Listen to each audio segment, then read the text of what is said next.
The night shift never lies still. Empty halls breathe, cameras blink when no one's there, and locked doors open for things that were never invited. Security guards stand watch in the silence, but silence keeps its own secrets. Footsteps that don't belong, whispers that know their names. Some make it through till dawn, some never leave the shadows. These are the most disturbing true security guard horror stories, etched in concrete, sealed behind steel, and told only in whispers for a reason. Listen close, but when the graveyard shift begins, don't look too long at the monitors. The building rose like a black skeleton against the night, glass teeth catching the moonlight as if it were grinning at me. My first night on shift, they handed me the keys, a radio, and told me to keep the rounds steady, though the place had been empty for years. The silence inside was thick, heavy, the kind that makes you listen too closely to your own breathing.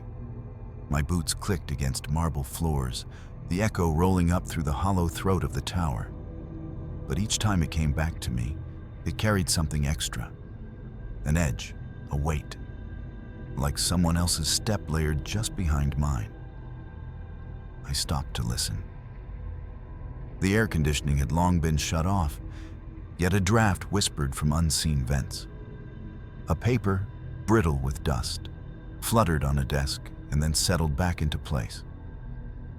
I told myself it was only wind seeping through cracks, but I could not shake the sense of movement where no one should be. I passed corridors lined with office doors, everyone standing ajar as if waiting for me to peer in. My flashlight cut across dust-thick glass walls, and for a moment I swore I saw a shadow retreating around a corner, too quick and too deliberate to be my own reflection. On the top floor, the conference room yawned with long dead lights, the city glittering faint through the dirty windows. I set my hand on the table and felt warmth where there should have been only cold. Behind me, the soft rhythm came again. Footsteps, slow and steady, closing in on my own. I turned, beams swinging through the vast emptiness, but nothing stirred. Still, my heart thumped with the certainty that something in that tower was pacing me, step for step, learning the rhythm of my walk. The sound came first, low and mechanical, rising from the shaft that split the tower like a spine. A whirring hum, gears straining to life after years of supposed silence. I froze in the corridor, the beam of my flashlight trembling across peeling wallpaper. Then came the chime, sharp and cheerful, so out of place it felt obscene. The elevator doors slid open with a hiss, revealing a black mouth that breathed nothing but dust and stale air. No lights flickered inside. Just a hollow square of darkness waiting. I told myself the old building still had traces of power, that some current remained in the wires, sparking up at random. But when the doors shut and the car groaned upward, stopping on a floor above, my breath caught in my throat. I had not pressed a button. I had not called it. Yet here it was, moving floor to floor, announcing its arrival like it had passengers no one could see. The radio at my belt hissed with static. A faint voice pressed through, fragmented, almost childlike, whispering something I could not catch. My hands itched with the urge to leave, but my legs carried me closer, drawn to the sound of those doors sliding open and shut again and again. Each time they revealed nothing, just that yawning void. Then, without warning, the car descended, stopping at my level. The chime rang once more, inviting. My reflection in the steel doors wavered, as though someone else stood beside me, taller, leaning forward, eager. The doors parted. I stared into that abyss, and for one heartbeat, I swore I heard breathing from within, slow, deliberate, in perfect rhythm with my own. The ringing shattered the silence so violently I nearly dropped my flashlight. a shrill, metallic cry that seemed to rattle every pane of glass in the deserted office. I spun toward the sound, my heart already hammering, and followed it through a row of cubicles coated in dust. The phone sat on a desk with a cracked receiver, its cord severed years ago, dangling loose like a vein cut open. Yet it rang, steady and insistent, each tone sharp as a blade. I stood frozen, every instinct screaming to turn away. But something in that sound pulled at me, compelled me closer. I reached out with a trembling hand, fingertips brushing the grime-caked receiver. The instant I touched it, the ringing cut off, leaving a silence so deep it made my ears ache. Then came the click, a line opening. A voice bled through, low and wet, as though whispered from the bottom of a well. My name, stretched thin and broken, repeated again and again. I could not breathe. I had never given my name here. I never told anyone where I would be tonight. Yet this voice knew. Static roared suddenly, filling the air with a sound that felt alive, like insects crawling beneath my skin. I dropped the receiver, letting it swing and knock against the desk. The line went dead.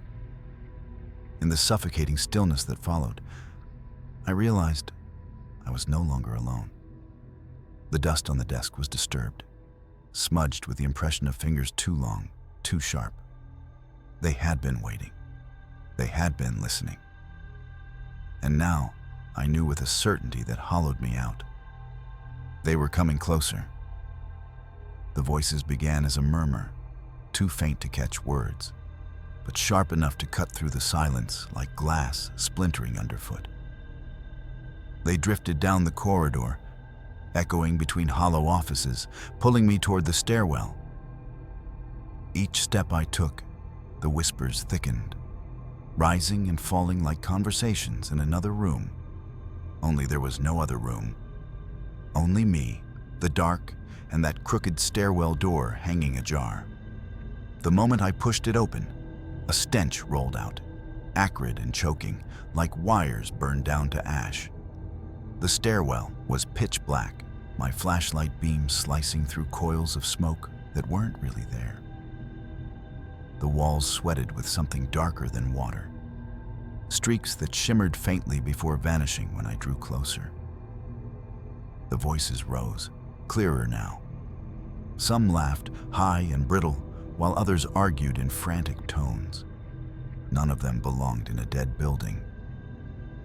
My boots clanged against the metal steps, the sound swallowed as quickly as I made it, as though the stairwell itself was consuming noise. The higher I climbed, the hotter it grew, air humming with static, hair prickling at the back of my neck. Halfway up, the light flickered, and for the briefest instant, I saw shapes lining the steps above me. They leaned over the railing, faces blurred and dripping, mouths open too wide, spilling whispers that scraped raw against my ears. I stumbled back, nearly losing my footing. But the smell of burning only thickened, smoke coiling up my throat. The voices shifted in unison, all whispering my name this time, a low chant rolling down the stairwell. My flashlight cut across emptiness, but I knew they hadn't gone. They were waiting above, patient, perched in the dark, daring me to climb closer. By the time the first gray light bled into the windows, I felt hollowed out, stripped bare by the long night. My rounds blurred into each other, footsteps echoing where none should, doors sighing open as if the tower itself was breathing. I told myself I had survived, that the rising sun would peel back the shadows clinging to me. But when I returned to the security office, that hope curdled fast. The monitors buzzed, grainy black and white frames flickering with static. I leaned in, eyes burning, watching the feed spool back over the hours I had walked those empty halls. And there I was, pacing the marble floors, sweeping my flashlight, passing each darkened corridor. but I was never alone. Something trailed at my back in every angle. A silhouette too thin, too tall, its movements jerking as though the tape itself was breaking. Sometimes it walked beside me, just close enough to brush my shoulder. Sometimes it lingered in doorways, waiting until I passed before sliding back into step. In one feed, I saw it tilt its head toward me, face a blur of pale smudge, mouth yawning wider and wider until the screen sputtered into static. My stomach knotted as I realized what chilled me most. The thing never once appeared when I turned in real time. Only the cameras caught it? Only the tower itself wanted me to know. The final feed froze as dawn touched the horizon. There I was, unlocking the front doors to leave. And there it was too. Standing pressed against my back, its hand stretched just above my shoulder, fingers splayed like it was ready. Ready to follow me out, ready to leave the silent floors behind and walk with me into the daylight. The morgue never slept. Not really. Even when the lights dimmed and the halls above fell quiet, the cold rooms below seemed to breathe. My first night on duty, the air itself felt heavy, dragging down my lungs with every step. The metallic sting of formaldehyde seeped under the morgue door, a sharp bite that coated my tongue and clung to the back of my throat. I tried not to gag, forcing myself to swallow it down like bitter medicine. The silence pressed harder with each second, broken only by the hum of the refrigeration units that lined the walls. Inside, the air was colder, cruel in its stillness. Drawer after drawer gleamed under the harsh light, each handle labeled with a number, each one concealing what had once been alive. The scent here was sharper, fresher than I expected, as though the dead were closer than the metal kept them. I tried to steady my breathing, reminding myself it was just another night, just another empty room. But I could not ignore the feeling crawling across my skin, like dozens of eyes opening slowly in the dark, fixing on me the moment I entered. The desk in the corner was my post. Its phone was ancient, its surface scarred by years of paperwork and forgotten coffee rings. I sat there with my flashlight resting near my hand, though the overhead lights hummed bright. That smell never faded. It grew stronger the longer I stayed. It felt less like chemicals, more like something waiting behind the cold steel doors, pressing against them, leaking out in fumes. The silence grew thick, too heavy, too aware. I began to understand why no one wanted this shift. In the morgue, nothing is ever truly still. It began as a tremor in the silence, faint enough that I thought it was the hum of the refrigeration units settling. But then it sharpened, threads of sound weaving together into something unmistakable. Whispers, low and rasping, too soft to catch words, yet carrying a weight that sank into my chest. I froze at the desk, eyes fixed on the rows of drawers, each sealed tight with stainless steel handles gleaming under fluorescent light. The voices seemed to slip between them, as if the air itself was leaking speech. One drawer sighed, then another, like breaths trying to escape. My skin prickled with cold that had nothing to do with the temperature. I forced myself to stand, to take one step closer, the sound stretching thinner, overlapping like too many mouths speaking at once. The handles trembled, not visibly, but in my mind I swore I could see them quiver. I leaned in, holding my breath, and felt it. Warmth bleeding faintly from the cold steel, as though something alive pressed its lips against the inside, whispering through the metal. I backed away, heart rattling against my ribs, every instinct screaming to run. But the whispers followed, rising in urgency, circling the room, crawling along the walls. For the first time, I thought I could hear my name buried in the hiss, carried on voices too broken to belong to anyone still living. Then silence struck, sudden and absolute.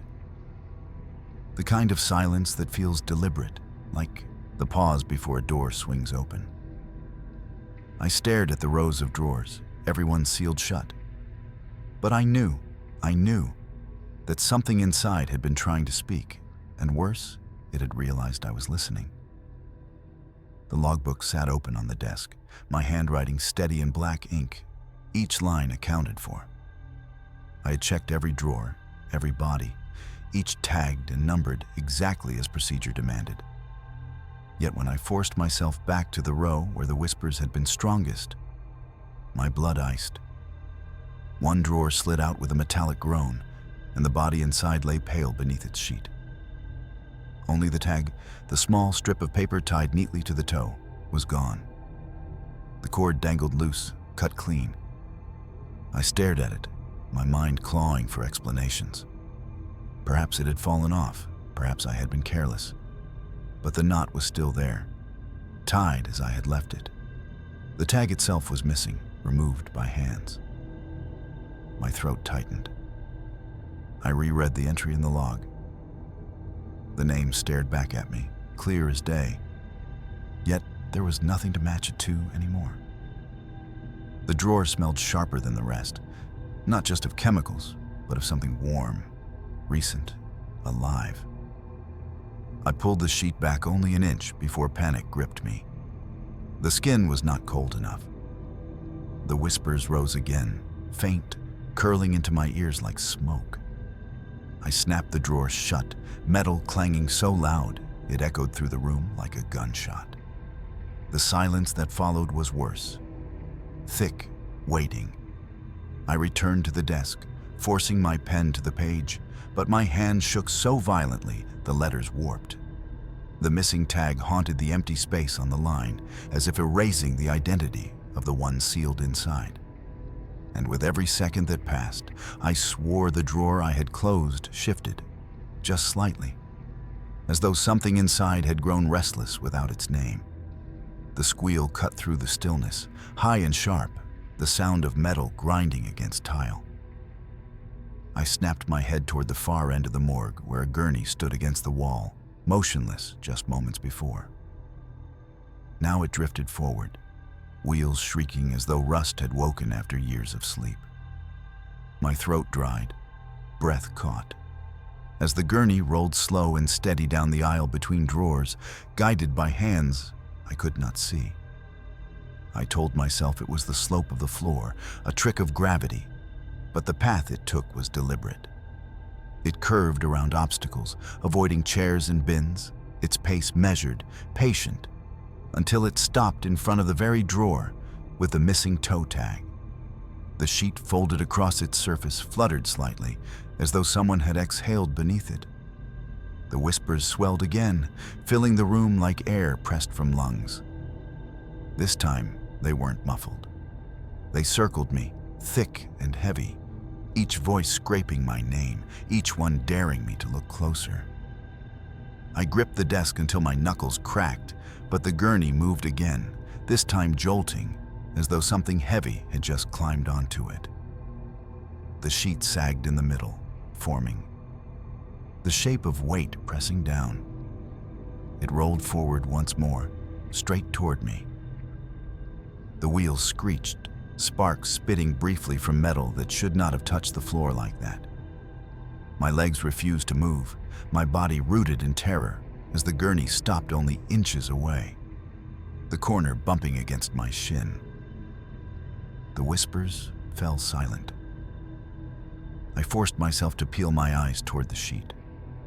The outline of a hand rose from beneath the fabric, fingers curling upward, reaching, waiting for me to answer its call. The hours between midnight and dawn dissolved into a blur of muffled voices, phantom footsteps, and that gurney's wheels shrieking through my head long after it had stopped. I clung to the desk like a shipwrecked man to driftwood, eyes burning from refusing to close them, waiting for the sun to break the spell. When the first dull light seeped in through the narrow basement windows, the morgue finally fell still, as though nothing at all had happened. I forced myself to rise, every muscle trembling with the weight of the night. The rows of drawers gleamed cold and innocent under the harsh white lamps, as if mocking my fear. My heart steadied with the thought that daylight would strip the nightmare away. But as I turned the corner, relief died in my throat. One of the drawers had changed. Its surface was marred, etched deep with uneven gouges. At first, I thought it was just rust, but then my eyes locked on the letters. Crude, jagged, cut into the steel itself. My name. Each letter scratched again and again, as though carved with desperate, trembling fingers. The sight rooted me in place. My breath fogged in the cold air, though the steel where the name was carved looked warm, almost pulsing faintly beneath the grooves. I reached out, compelled against my own will. And the moment my fingertips brushed the letters, a chill shot through me, colder than the entire room had been all night. The morgue was silent now, but I knew it was not finished. Something in those drawers had spoken, had reached for me, and now it had marked me.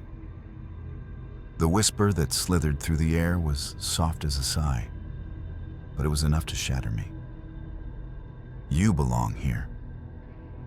The factory loomed like a carcass of brick and rusted steel, its smokestacks jutting against the sky like broken bones. My first night walking its cavernous halls, I expected silence. Dust choking the air, machines slumped in their graves.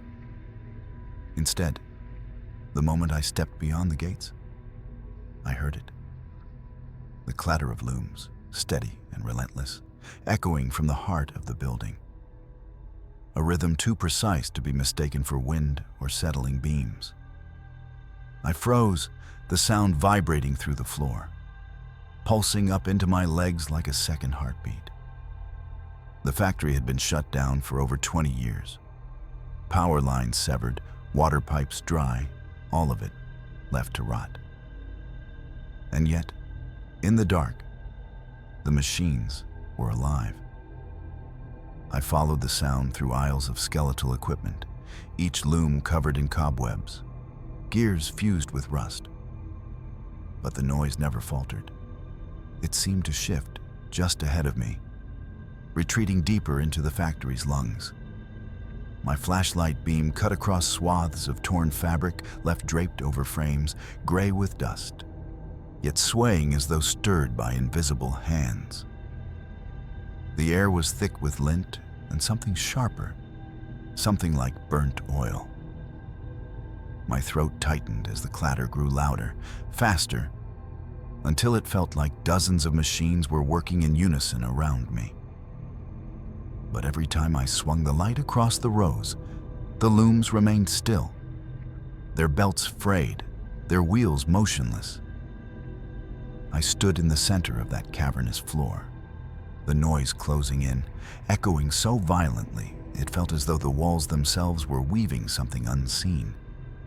And then, just as suddenly as it had begun, it stopped. The silence crashed down with such force it felt alive. And I realized it wasn't the machines I'd been following. Something else had been pacing me, using their rhythm to draw me deeper inside. The silence after the looms died was worse than their phantom clatter. It pressed against my ears, heavy, waiting. I swept my flashlight across the vast floor, the beam catching only rust and dust. But when it passed over the far wall, I saw them. Shadows stretching long across the cracked concrete, bending and swaying in patterns too deliberate to be tricks of light. Figures, dozens of them, moving as if they still worked their stations, hands darting, bodies leaning, shoulders stooped in rhythm with machines that had not turned in decades. I blinked hard, thinking my eyes were playing games in the half-light. But the shapes didn't dissolve. They shifted in perfect sync, a silent ballet of labor, their movements mechanical, tireless. My breath fogged in the cold air as one of the shadows straightened, its faceless head turning toward me. The hair on my arms lifted, a wave of static rushing down my spine. I backed away, the beam of my light trembling, and the shadows stuttered, as if my presence disrupted their cycle. For a heartbeat, they froze. Then, with one seamless motion, they bent back into their endless work, ignoring me entirely, or pretending to. I forced myself down another aisle, but the darkness bent with me. Shadows slipped along the floor, no matter where I turned, always staying just at the edge of my light. Their hands pumped invisible levers, their legs shifted at looms that existed only in memory. The further I walked, the clearer their motions became, until I could almost hear their breath, ragged and endless, woven into the air itself.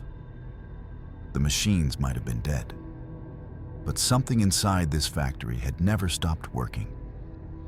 And now it was pulling me into its shift. I moved deeper into the maze of looms and broken spindles, the shadows flickering just out of reach. My flashlight swept across rows of work tables, their surfaces sagging under the weight of dust and forgotten tools. But then I saw them, pairs of gloves lying neatly in place as if their owners had just stepped away. Not stiff with age, not brittle with rot. Fresh. Their fabric looked worn but intact, and when I reached out to touch one, my stomach turned. The glove was damp. I yanked my hand back, but the truth clung to my fingertips. Sweat, warm and unmistakable. It smeared across my skin as if whoever had worn those gloves had only moments ago peeled them off. I staggered back, heart hammering, my beam darting across table after table. More gloves, dozens of them. Each one carefully arranged in pairs, each one damp with that same clammy moisture. The air thickened with the scent of skin and salt, layered over the stench of oil and rust. I told myself it was impossible, that maybe water had seeped through the roof, soaking fabric left behind. But I knew better. The gloves weren't relics. They were recent. They were waiting. Behind me, a chair scraped against the floor. My blood froze. Slowly, I turned, and in the beam of my light, the nearest table was no longer empty. The gloves I had touched now cupped themselves upright, as though invisible hands had slipped back inside. Fingers curled once, twice, testing their grip. The shadows around me swelled, their silent rhythm faltering as if they sensed I had seen too much. I stumbled back between the rows, but every table seemed to hold more gloves now, flexing, twitching, ready to resume their endless, unseen work. The gloves still twitched in the corner of my sight as I backed away, my pulse roaring in my ears. That was when I heard it. Low, close, carried on breath that did not belong to me. A whisper curling into the dark, brushing against the rim of my ear. Shift change. The words rooted me to the spot. Before I could even draw in a breath, the factory erupted. The fire alarm shrieked to life, a deafening wail that rattled the walls and sent dust tumbling from the rafters. Red strobes burst into the gloom, their light pulsing in jagged rhythms that seemed to set the shadows into motion again. The work tables trembled as the invisible workers resumed their pace. The shadows bent, lifted, stretched, their motions sharp under the throbbing flashes of crimson. The looms clattered once more, not with metal, but with the hollow beat of something skeletal. Every corner of the room seemed alive, every surface vibrating with the chaos of labor that belonged to no one living. I stumbled through the haze, covering my ears, the sound so piercing it split my skull. Still, beneath the alarm, I could hear the whispers multiplying, a chorus of unseen voices echoing the same two words over and over, as if mocking me. Shift change, shift change. The air was choking, thick with lint and smoke that had no source. My flashlight beam sputtered, overwhelmed by the red glare. Through the haze, I caught glimpses. Faces blurring in the strobe, eyes hollow, mouths open in silent screams as they bent to their work. I pressed against the nearest wall, desperate for silence, for escape. But the alarm only grew louder. And with it came the dreadful certainty that I wasn't witnessing a ghostly memory. I had been drafted into a shift that was still running. The alarm chased me down the factory's hollow corridors, its scream burrowing into my skull. But it wasn't the sound that drove me out. It was the shapes moving in the strobing red light. The shadows thickened until they were no longer shadows at all. Workers filled the floor, row after row, shoulders hunched, hands darting at machines that did not exist. Their bodies were translucent, yet their presence pressed against me with crushing weight. I weaved between them, stumbling, gasping, my flashlight beam slicing across faces blurred like smudged portraits. Some turned toward me as I passed, their mouths frozen open, teeth clenched in effort or agony, eyes hollow and endless. Others ignored me entirely, their motions locked into the rhythm of their eternal shift. Every step I took seemed to thread me deeper into their ranks, as if the floor itself had split into endless rows of labor I could never escape. I burst through the side door, gulping the night air like it was salvation. The alarm cut off the instant I left, silence falling so sharp it hurt. I ran until my legs nearly buckled, until the factory was a dark silhouette shrinking behind me. Hours later, in the safety of the security office, I dared to rewind the surveillance tapes. My hands shook as the monitors flickered to life. There I was, sprinting through the factory floor, weaving in and out, ducking, dodging. But on the screen, the empty factory was not empty. Hundreds of phantom workers surrounded me, their heads turning in unison as I passed, their hands reaching, trying to drag me into their endless shift. The final frame froze as I fled through the exit, and one blurred figure stood closest to the lens, staring out. Its face was almost mine. The hospital was quiet above, the halls still glowing faintly with a sterile hum of fluorescent lights. But the basement was different. It had been sealed for years, a heavy door chained shut, the kind of place no one bothered to mention anymore. My patrol brought me there on a night when curiosity outweighed caution.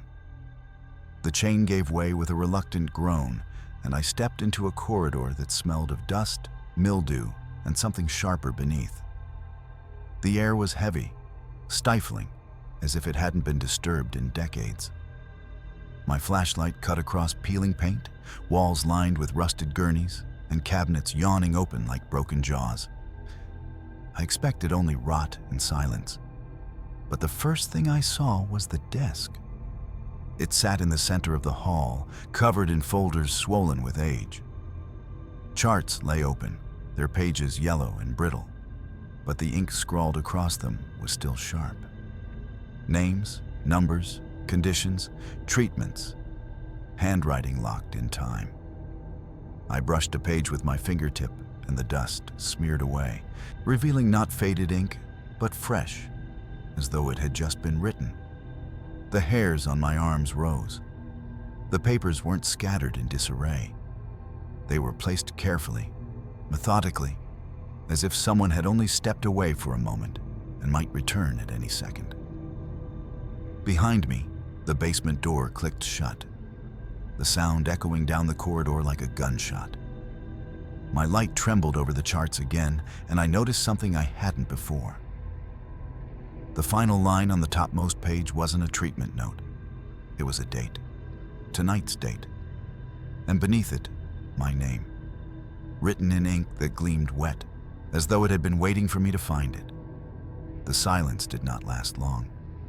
It never does in places that remember too much. I stood frozen at the desk, staring at my name inked into a chart decades old, when the sound came. A faint squeal of wheels against tile, slow and steady, cutting through the stale air. My stomach knotted as I turned toward the hallway. There it was, a gurney drifting forward, its legs trembling with each creak, its rusted frame swaying under invisible weight. The beam of my flashlight struck it full, but no hands guided it. No body lay on its surface. Still, it rolled as if following a path it had traveled 1,000 times before. Another sound joined it, further down the hall. A second gurney, then a third. Soon the basement echoed with a chorus of wheels grinding across broken tile. My throat tightened with the realization they were not wandering aimlessly. They moved with purpose, all heading in the same direction, toward the double doors at the end of the corridor. The air thickened as the procession grew, as though the whole basement had stirred awake. Shadows leaned longer against the walls, and with each squeak of rubber on tile, I felt the weight of unseen attendants walking just behind the stretchers. Their presence pressed against my chest, suffocating, reminding me this was no empty hallway. One gurney shuddered to a halt inches from my legs. The sheet covering it rippled as though something beneath had just taken a breath. I stumbled back, my shoulder knocking the desk, the charts scattering like frightened birds. Yet my name stayed fixed in my mind, ink still gleaming on that page. The gurney wheels squealed louder, circling me now, not leading to the double doors anymore. They were forming a path that ended where I stood. The gurneys stilled as suddenly as they had begun, their wheels frozen mid-squeak, their shadows stretching too long under my trembling light. I pressed myself against the wall, my breath sharp in the thick air, when a new sound drifted through the corridor. Soft at first, almost fragile, a thread of melody winding between the silence. A lullaby. The tune was cracked and uneven, sung by a voice too small, too thin, to belong anywhere near this place. Yet it carried with eerie clarity, floating from the far end of the hall where the locked ward waited. I knew its history. Rumors whispered by old nurses about the basement wing where sick children were kept, hidden away from the world above. The doors had been sealed for decades, the handles rusted into place, the windows blackened. No one had walked there in years. Still, the song came, lilting and broken, like a child trying to soothe itself to sleep. The words were muffled, half swallowed by the walls, but the tune was unmistakable. My chest tightened as I realized I recognized it. My mother had hummed that same lullaby to me as a child, the very same rhythm, the same pause at the end of each line. I inched closer, the melody drawing me like a hook buried deep in my chest. The double doors loomed ahead, chains wrapped across them, yet the sound seeped through as though the barriers were nothing. Just as I reached the ward, the singing faltered. A giggle followed, high-pitched, breathless, too close. It didn't echo like the song. It came from right behind the door, pressed against the wood, waiting for me to lean closer, waiting for me to listen. The giggle dissolved into silence. And in that silence, my heart thundered so loud, I thought it would give me away. I stood frozen before the chained ward doors, the faint scent of mildew and copper seeping through the cracks. Then, from behind me, a sharp crack split the air. A door slamming shut. I spun, flashlight trembling across the hall. The gurneys were gone. The corridor yawned empty. Yet at the far end another door slammed, the echo rolling like thunder. The sound jolted through me, shaking the dust from the rafters. I stumbled back, but before I could move further, Another door slammed, closer this time. The basement was no longer still. One by one, the doors lining the passage snapped shut with bone-rattling force. Bang, bang, bang. Each slam echoed like a heartbeat, cutting off every route I could take. My flashlight darted from handle to handle, watching them rattle once before locking themselves tight. I ran toward the stairwell, my boots hammering against the tile. But the stairwell door slammed just as I reached it, the shock vibrating up my arms as I shoved against it with everything I had. It didn't budge. Behind me, another door closed, then another, the noise building into a rhythm like applause, trapping me in the tightening throat of the corridor. The air grew hotter, humming with energy, as if the walls themselves pulsed with life. I realized then that there was no escape upward, no escape outward. The building was steering me, herding me deeper, toward the sealed ward where the lullaby had sung. And when the final door slammed shut behind me, the corridor went quiet again, as if holding its breath, waiting for me to take the last step forward. The night stretched on, with no measure of time, each second dripping like water from a cracked pipe.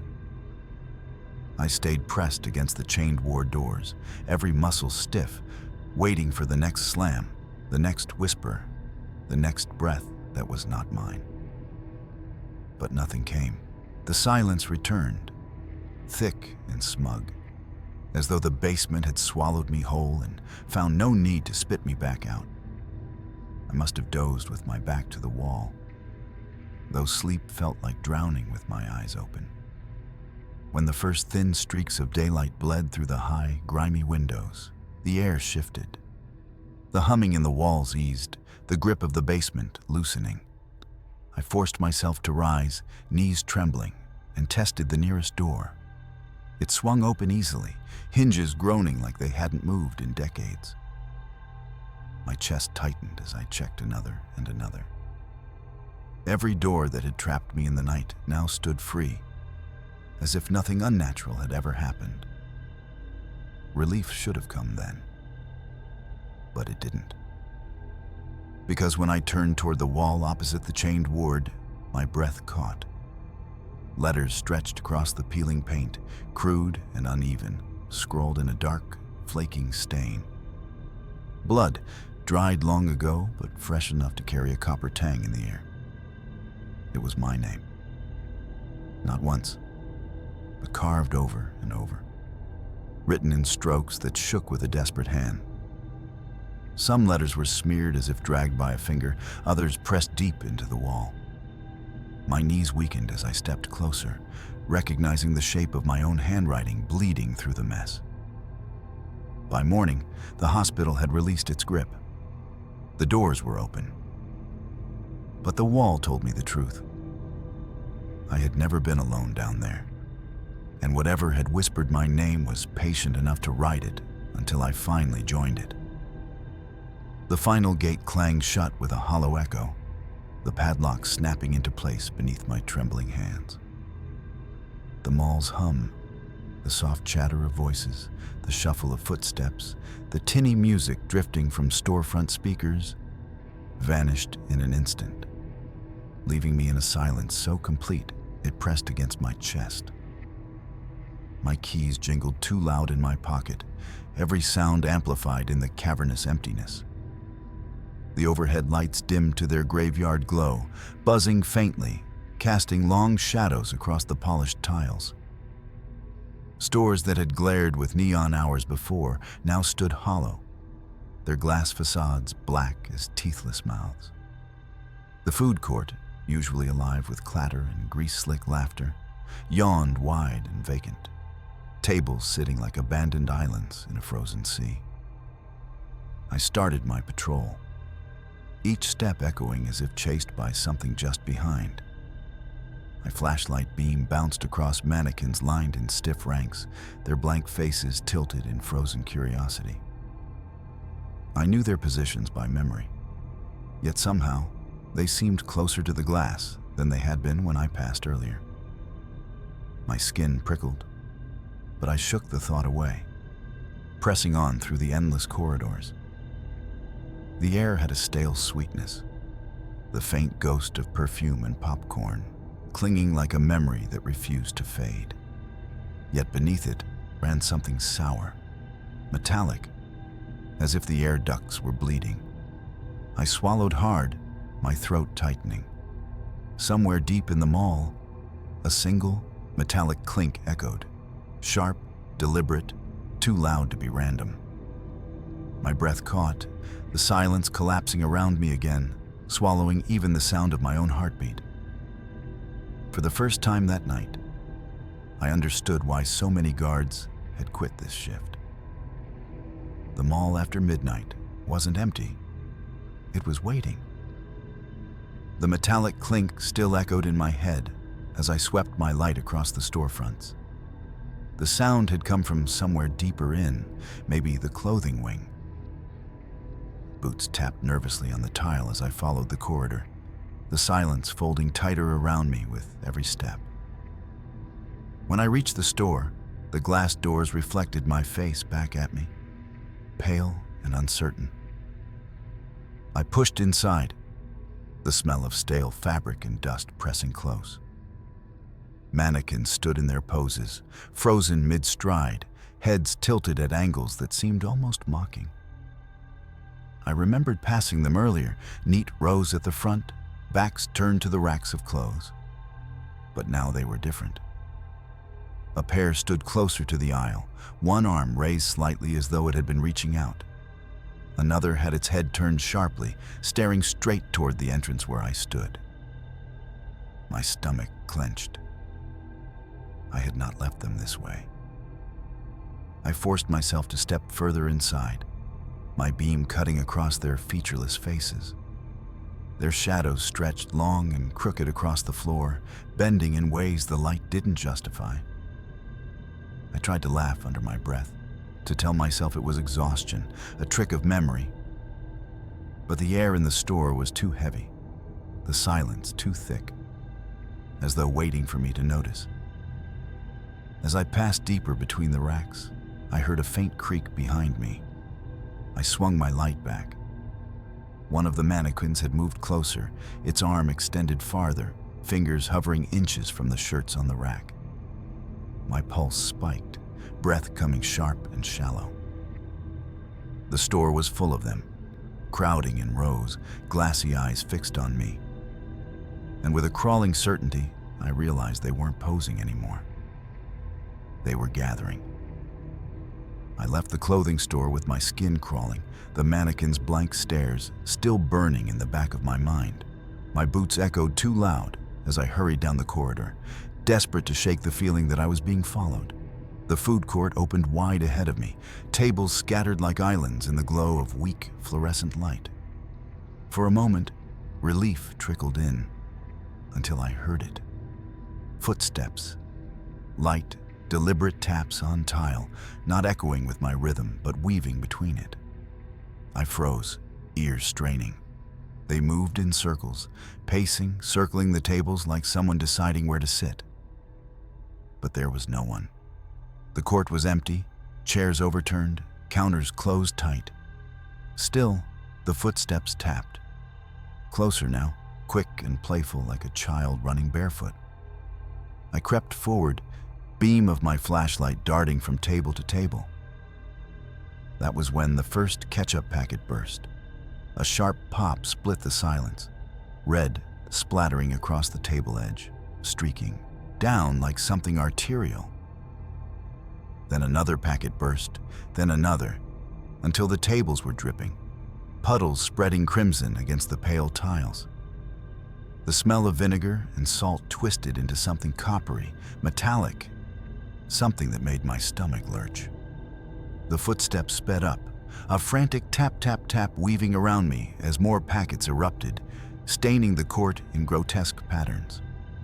One packet burst directly under my boot, the red spraying up my pant leg like blood.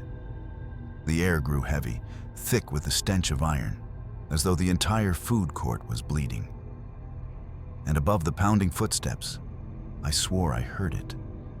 a laugh, faint and cruel, echoing through the emptiness, daring me to keep standing there in the spreading red. I fled the food court, the sour, sweet stink of bursting packets clinging to me, red streaks smeared across the tiles like veins pulsing out from the center.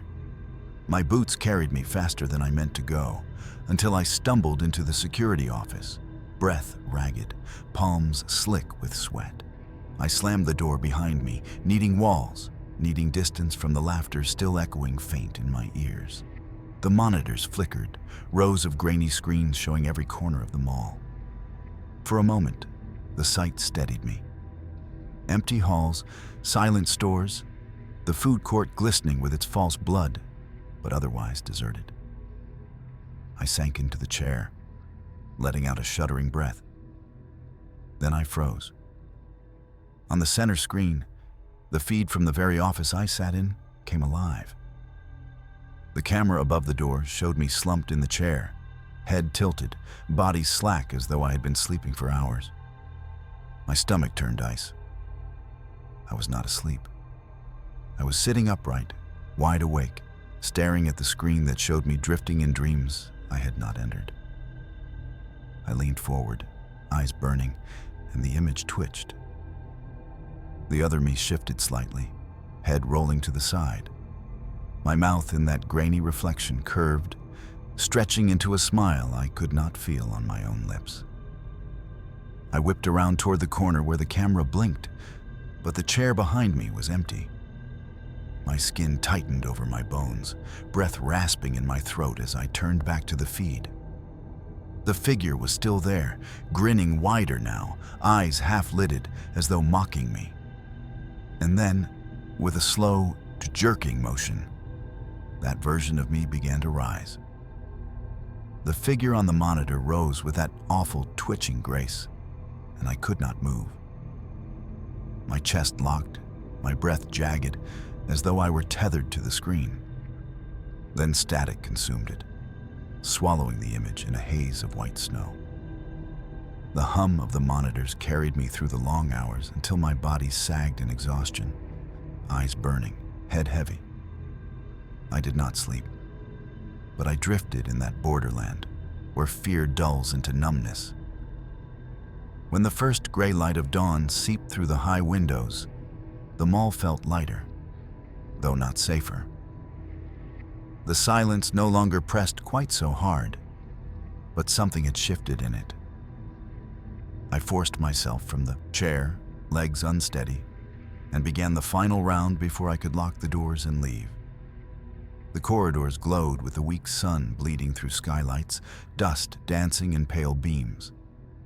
My flashlight lay cold at my side, no longer needed, though I carried it like a weapon. The food court was quiet again. Ketchup packets shriveled on the tiles like dried scabs. I almost convinced myself the night had been a trick of nerves, shadows, and sleeplessness. But when I passed the clothing store, the breath inside me collapsed. The mannequins stood in their glass prison, lined up in perfect order once again, all except one. At the front of the display, a single figure waited. It wore a security guard's uniform, my uniform, jacket pressed, badge glinting in the morning light. Its blank face stared forward, chin lifted slightly, as though standing at attention. I stumbled back, my stomach turning inside out, my hand clutching the keys so tight they cut into my palm. The mannequin did not move, but I knew. Somewhere between midnight and morning, the mall had taken something from me, and it wasn't finished. Concrete swallowed sound in the garage, turning each step of my boots into a dull echo that felt swallowed as soon as it left me. My flashlight beam stretched over rows of empty spaces, cars long gone, dust settling where tires hadn't rolled in months. It should have been silent. Nothing but the hum of fluorescent lights overhead. But instead, the alarms began. First one, sharp and jarring, its horn blaring in the stillness. Then another and another. each on a different level, each answering the last as though called by command. The noise rose in a sickening rhythm, alarms screeching in sequence like some mechanical chant. My light swung back and forth across bare concrete. There were no cars here, nothing to trigger those horns. The sound crawled into my skull, vibrating the walls, my teeth, my chest. I gritted my jaw and pressed forward, forcing myself up the incline to the next level. The alarms followed, rising floor by floor, always ahead of me, never behind, as though pulling me deeper. I passed a row of spaces where the oil stains were still fresh, glistening under my light like something wet. The alarms blared above, calling, taunting, while the silence of the level I stood in felt heavier with each breath. I shouted into the empty air, my own voice breaking, desperate to drown out the horns. But the alarms cut off instantly, leaving me choking on the sudden quiet. My flashlight beam quivered in my grip as the silence closed back in. And then, from the dark corner of the garage, came a soft answering sound. A single chirp, the kind a car makes when it locks itself. Except there was no car there, only the echo of something unseen, securing me inside. The chirp still echoed in my ears when the sound tore through the garage. High, violent, rubber screaming against concrete. Tires, the unmistakable shriek of wheels spinning too, fast, gripping for purchase. My flashlight darted across the empty level, but the spaces were barren, nothing but dust and oil stains. Yet the noise kept coming, circling me, sliding sharp as though a car was drifting inches away from my legs. I pressed myself against a pillar, heart rattling against my ribs. The screech grew louder, closer, vibrating the concrete beneath my boots. My light cut across empty lanes, nothing moving. Yet the air thickened with the acrid stink of burnt rubber. I gagged as the stench filled my throat, raw and chemical, burning all the way down. The sound looped again, a violent skid, but this time it came from behind me. I whipped the beam around in time to see a streak smear across the dust, fresh black marks carved into the floor, as though invisible tires had slammed and turned. My skin crawled as the lines lengthened on their own. Fresh skid marks appearing with each shriek of sound, a ghostly car racing around me. My knees nearly buckled when the marks tightened into a circle, surrounding me like a trap.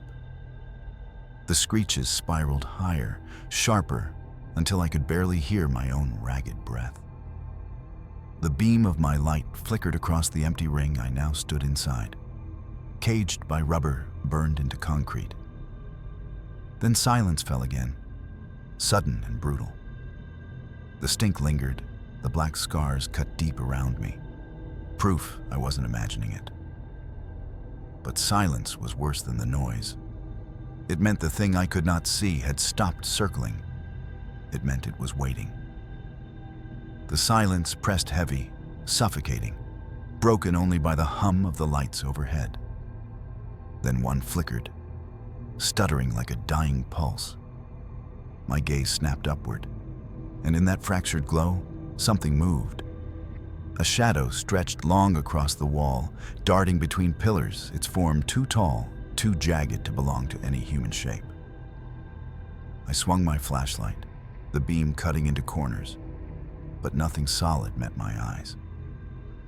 Still, the shadows kept running, slipping under the flicker of the bulbs, crossing the open concrete in impossible bursts of speed. They weren't shaped right. Their limbs bent too sharp, too long, their heads scraping near the ceiling before vanishing into the next pool of dark. My chest tightened as I tried to follow one. It darted across the far wall, its elongated arms dragging against the concrete, leaving streaks behind, as though its shadow had weight. My light chased it, and for one terrible moment, I saw the truth. The shadow was not mine. It wasn't anyone's. It moved independent of light, bending and twisting as though it cast itself. The overhead bulbs flickered faster, throwing the garage into a strobe. The shadows multiplied in the flashing dark, darting closer, weaving between the pillars, circling. My breath hitched, my back pressed to the cold wall. I could feel them near me now, their speed a blur at the edges of my vision. One shadow broke away, stretching thin, sliding across the floor to pool at my feet. My legs locked as the shape began to rise, pulling itself upward, taller than me, taller than the ceiling itself, its form unfinished, twitching. The lights above steadied suddenly, humming back to life. The shadow was gone. Only the streaks it had left behind remained, claw marks scored deep into the concrete where it had stood.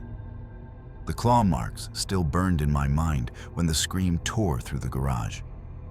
It was sharp, high-pitched, unmistakably human, echoing down from the top level with a force that made the hair on my arms stand up. The kind of sound that cuts bone from marrow. A woman shrieking as though something had torn her open. I bolted toward the stairwell, boots hammering against concrete, each level I passed swallowing me deeper into its cavernous throat.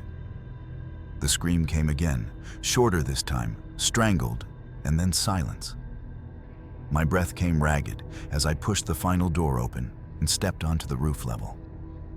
The air hit me cold and sharp, the city lights far below, the wind hissing through the skeletal railings. But the space was empty. Rows of stalls stretched in perfect stillness. No cars, no bodies, no woman waiting at all. Only the echo of that scream still hanging in the air, like smoke. I swept my light across the rooftop. Nothing. My throat tightened as I moved between the painted lines, expecting to find a smear of blood, a dropped shoe, any sign of the source. But the concrete was clean, untouched, save for a faint wetness glistening near the center. I crouched low, heart pounding, and ran my finger through it. Not oil, not water. Sticky, dark. The wind rose, pushing at me, carrying a final sound through the night. A whisper. Not from below, not from above, but right beside my ear, close enough to taste the breath. Help me. I spun, light cutting through empty air, but there was no one. Only the faint shape of fresh footprints leading away from me, their stride uneven, dragging until they stopped mid-step at the edge of the roof and vanished into nothing. The footprints at the edge of the roof stopped where no body had fallen, where nothing waited below. My light cut across the drop again and again, but there was no sign. No proof the scream had belonged to anyone at all. My chest hollowed out, fear tunneling into something colder. Resignation. The garage was not haunted by people. It was haunted by something else. Something that used voices, shadows, sounds, the way a predator uses bait. I stumbled back down the stairwell, too afraid to linger, too afraid to stay. The alarms never returned. The screeching tires, the shadows.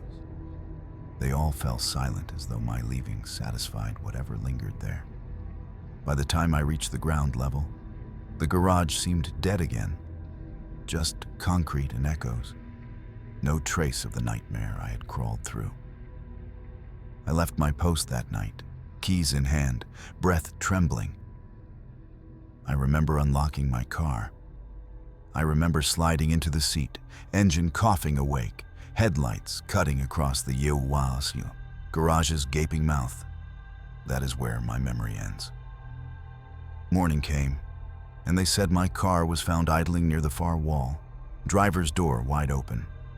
No sign of me. Inside the glove box lay my shift notes, every line of my handwriting neat, steady, complete, except the last page. There, in letters not my own, darker, pressed into the paper deep enough to tear it, was a single line. Still circling. The pen I had used was gone. My keys were gone, and so was I. Only the car remained, humming in the silence, waiting for its driver to return. The museum changed when the last guest left. The chatter, the laughter, the shuffle of curious feet. All of it dissolved into a silence that felt heavier than stone. My flashlight beam swept across glass cases lined like coffins, each one holding relics too old to name. Shards of pottery, rusted weapons, fragments of bone, all arranged neatly, all staring back at me with the patience of centuries. The air was cool and dry, recycled through vents that hummed softly above. But beneath that hum was something older. It was the quiet weight of history pressing against the walls, as though every artifact exhaled in unison when the lights dimmed. I walked slowly, my boots muffled by marble floors, and each step echoed longer than it should have, bouncing down corridors that should have been still. I paused at a case that held a cracked mask, its hollow eyes staring through the glass. The placard below it was faded, words half erased, but the mask needed no name. It radiated something raw, something I could feel in my teeth as I leaned closer. For a moment, I swore its lips curved, a shadow twitching beneath the glass. I jerked back, my light trembling in my grip, but the mask was still again, cold and dead. I tried to laugh it off, telling myself the night shift bred paranoia, that the human mind isn't built to wander places where so much death has been preserved. But when I turned the corner, I felt it. The subtle weight of eyes tracking me, not the eyes of cameras, not the gaze of tourists. It was the feeling of relics watching, waiting, restless after being sealed in silence too long. The uneasy weight of eyes on my back followed me into the Egyptian wing, where the air seemed thicker, heavier with dust and incense that had long since faded. My flashlight swept across columns painted with flaking gods, their faces eroded into smears of menace. Rows of relics lined the walls, amulets, statues, fragments of gold leaf that caught the beam and gleamed like watching eyes. At the center, the sarcophagus waited. Its stone was blackened with age, the carved figure on its lid worn smooth by time. I had walked past it before on earlier shifts, always comforted by the fact that it was sealed, final, nothing more than an artifact behind glass. Tonight was different. Tonight, the silence was broken by a sound that didn't belong. It began as a low vibration, a growl buried in stone. Then came the groan, a long, cracking noise like teeth grinding together after centuries of stillness. My light snapped toward the sarcophagus just as the lid shifted, a fraction of an inch, scraping against its base with a shriek that rattled in my chest. I froze. The air smelled sharp, metallic, as though something beneath had been buried in iron rather than sand. My pulse hammered as I took a step back, the beam of my light trembling across the ancient coffin. The lid stilled, but the echo of its movement lingered in the chamber. The silence afterward was worse, pregnant, expectant, as though the entire hall held its breath. I forced myself to scan the room, telling myself it could have been the building settling, some shift in the foundation. But when I turned back, dust still drifted from the edges of the sarcophagus, rising in a thin veil, like something inside had just exhaled. I left the sarcophagus behind, though I could still feel its weight pressing between my shoulder blades as I walked. My boots carried me faster than I intended, until I reached the security office tucked into the corner of the hall. The monitors flickered in their pale glow, showing every wing of the museum in shaky black and white. For a moment, the sight calmed me. The cases were still. The relics slept. But then, on the Egyptian feed, my stomach tightened. The sarcophagus I had just passed was no longer centered beneath the overhead light. It had shifted several feet, angled as if someone had dragged it into a new position. I blinked, leaned closer, rubbed my eyes, but the screen didn't change. It stood wrong, deliberate, waiting. I switched to the next camera, the Greek wing. Statues stared blankly into the dark, but something gnawed at me. I flipped back to the previous feed. My throat closed. The sarcophagus was back in place, perfectly aligned again. A cold sweat broke across my skin as I cycled through each wing, faster now, searching for proof that my mind hadn't cracked. And there it was. In the medieval gallery, the suits of armor had moved, no longer facing the exhibit plaques, but turned toward the camera itself, all standing shoulder to shoulder as if preparing to march. I tore my gaze away and looked down the actual corridor, heart hammering. The gallery was empty, unchanged.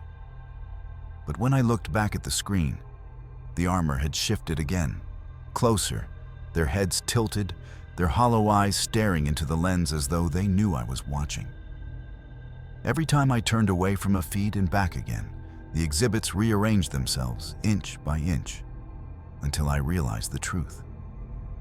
They weren't waiting for me to watch. They were waiting for me to look away. The monitors flickered with their silent threats, but I could not bear to keep watching. I left the office, needing to convince myself the halls were still, that stone and steel had not learned to move. My rounds carried me toward the fossil exhibit, where the air smelled of chalk and dry earth, a staged desert sealed in glass and stone.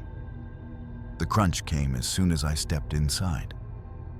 A heavy, deliberate weight pressing into the gravel path laid out for visitors, each step grinding rock against rock.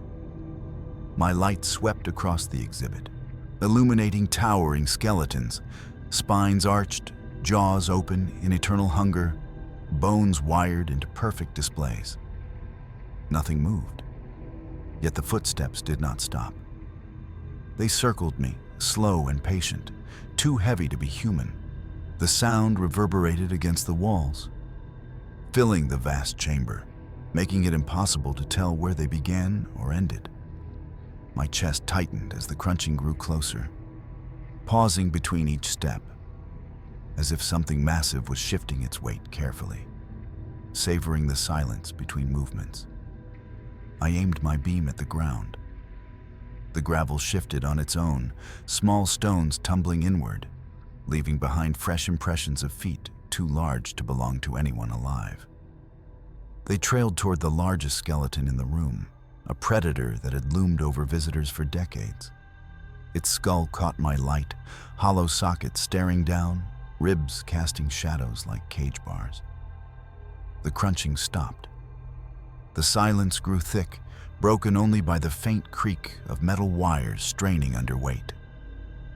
I swore the skeleton leaned forward, just slightly, its jaw lowering, dust drifting from its teeth. And then a single stone rolled across the path toward me, slow and deliberate, as though nudged by something waiting for me to follow. The fossil hall held its breath with me, the skeleton looming like it might shake off its wires and step down at any second. I backed away, refusing to turn my back on it, until I slipped out into the corridor and let the door slam shut behind me. My nerves rattled through the rest of the night, each gallery more suffocating than the last, every shadow daring me to look away. Somehow, I lasted until dawn. By morning, the museum softened. The harshness of night seemed to peel back as daylight pushed through the skylights, touching the glass cases with a pale glow. My shift was done, and I made my way to the security office, weary but relieved to leave the whispers and footsteps behind. The desk greeted me with a sight that froze my blood. Resting in the center, where my clipboard should have been, was an artifact. A small carved idol, its stone face cracked but unmistakably human-like, with hollow eyes that seemed to watch me. I had seen it before, encased in the South American wing behind double-locked glass. Now it sat on my desk as though gifted or placed as a warning. The air smelled damp, earthy, wrong. I leaned closer and saw that the base of the idol was still caked in soil, wet and fresh, the kind dug straight from a grave. A dark smear stained the wood beneath it, thick enough to cling to my hand when I touched it. I staggered back, bile rising in my throat. The monitors flickered once, and in the grainy black and white, I saw myself asleep in the chair again, though I was wide awake. And when I looked back down, the idol had shifted, its wet earth spreading wider across the desk, inching toward me. The lobby of the hotel stretched high above me, chandeliers long dulled with dust, the air heavy with perfume that had sunk into the carpets decades ago. My shift began at midnight. The desk lamp my only company, the register blank, no guests expected, no footsteps to disturb the silence. Yet from the belly of the building came the sound I dreaded most: the elevators. At first it was subtle, a hum vibrating the floor, the old cables tightening with a groan. Then came the chime, sharp and cheerful, echoing through the empty lobby. I glanced up from the desk, heart hammering as the elevator doors slid open across the hall. Light bled from inside, but no one stepped out. The car lingered, humming, before the doors closed and it ascended, its cables whining as though dragged upward by something heavier than flesh. I knew those upper floors were sealed. Plaster cracked, ceilings sagged, wallpaper curling like old skin. Whole levels of the hotel had been condemned after fires and floods left them hollowed. No one was allowed up there. No one was supposed to be moving between them. Yet the elevators ran. Another chime rang from the second car, its doors opening onto an empty lobby before closing again, rising to join the first. The sequence repeated over and over, floor after floor, the rhythm of invisible guests checking in, carrying their silence with them into rooms where no one had stayed for years. I sat frozen at the desk, listening to the endless ascent, the cables straining as though dragging chains. And in the moments between the hum, I swore I heard it. The muffled shuffle of feet overhead, pacing the condemned halls above, where no living soul had walked in decades. The elevators rattled themselves into silence, but the lobby did not rest. The old desk bell chimed without a hand touching it, its bright note carrying too long, bouncing off the cracked marble walls. My eyes snapped to the register. The pages, yellowed and brittle, had been blank when I sat down. Now, in neat strokes of fountain ink, names sprawled across the lines, guests checking in. The handwriting was elegant but wrong, letters looping too perfectly as though copied from another age. I flipped a page back, my fingers trembling, and saw dates written at the top. 1932, 1933, 1934. The ink glistened wet, fresh as though signed only moments ago. My throat closed as I touched it, smearing the strokes into black stains that smelled faintly of iron. Then came the shuffle of feet across the lobby floor. I looked up, and for the first time, they were there. Figures gliding through the revolving doors, their outlines gray, blurred, as though they were nothing more than half-faded photographs brought to life. They carried suitcases that hung oddly from their hands, sagging like bags of wet paper. One of them approached the desk. His face was a blur of smudged gray, features half dissolved. But I felt his gaze all the same. He slid the register toward me, the pen balanced across the line, waiting for my hand. My name. My turn to join the others. I pushed it back with a trembling shove, refusing to touch the pen, refusing to make that mark. The man did not react. He only turned, suitcase dragging, and drifted toward the elevators that should not run. The car opened for him with a chime, though no button had been pressed. And when it closed, I realized another page in the register had filled. My name already signed in looping black ink. The register lay open, my name bleeding black across the page, and I dared not turn it again. I forced myself to focus on something solid, something real. The rack of brass keys hanging on the wall behind the desk. They gleamed dully under the lamp, each tagged with a room number, relics from the days before electronic locks. I counted them under my breath, steadying myself. But when I blinked, one was missing. The empty hook stared back at me like a pulled tooth. My stomach lurched as I spun, searching the lobby, but it was silent, still. My hand curled into a fist and met resistance. Cold brass pressed into my skin. I opened my palm slowly, and there it was, a room key. The number etched deep, damp in my sweaty grip, though I hadn't touched the rack. I dropped it with a gasp. The clatter echoed across the marble, but when I looked back up, the hook on the rack was full again. No key missing, no sign anything had changed. I stooped to grab the one on the floor, but it was gone, vanished between blinks, leaving only the ghost of its weight in my hand. Another key disappeared from the rack. Again, I found it clutched in my palm, my fingers aching from the force of a grip I hadn't chosen. My throat dried as I flung it across the room, but when I raised my shaking hand, another cold weight sat there already, pressed into my skin, imprinting its number. The keys would not stay gone. They would not leave me. One after another, hooks emptied, and my palms grew slick with brass I had not taken. I knew then what the hotel was telling me. Sooner or later, one of those keys would fit the door meant for me. The keys dug into my palms until I could no longer stand at the desk. I stumbled into the lobby, desperate to shake the brass weight from my hands, desperate to feel air that wasn't pressed thick against my skin. That was when I heard it. The ballroom. It began faint, like the hiss of a record spinning in a faraway room, then swelled into a chorus of screams. Dozens of voices, layered, rising and falling in waves that clawed the walls. Some were shrill, piercing, others guttural, dragged from throats choking on smoke. I froze beneath the chandelier, my head snapping toward the double doors at the far end of the hall. They were chained shut, bolted decades ago after the fire that gutted the floor above. Dust clung to them, thick as ash. But the screams poured through, unbroken, as if hundreds of people writhed just beyond the threshold.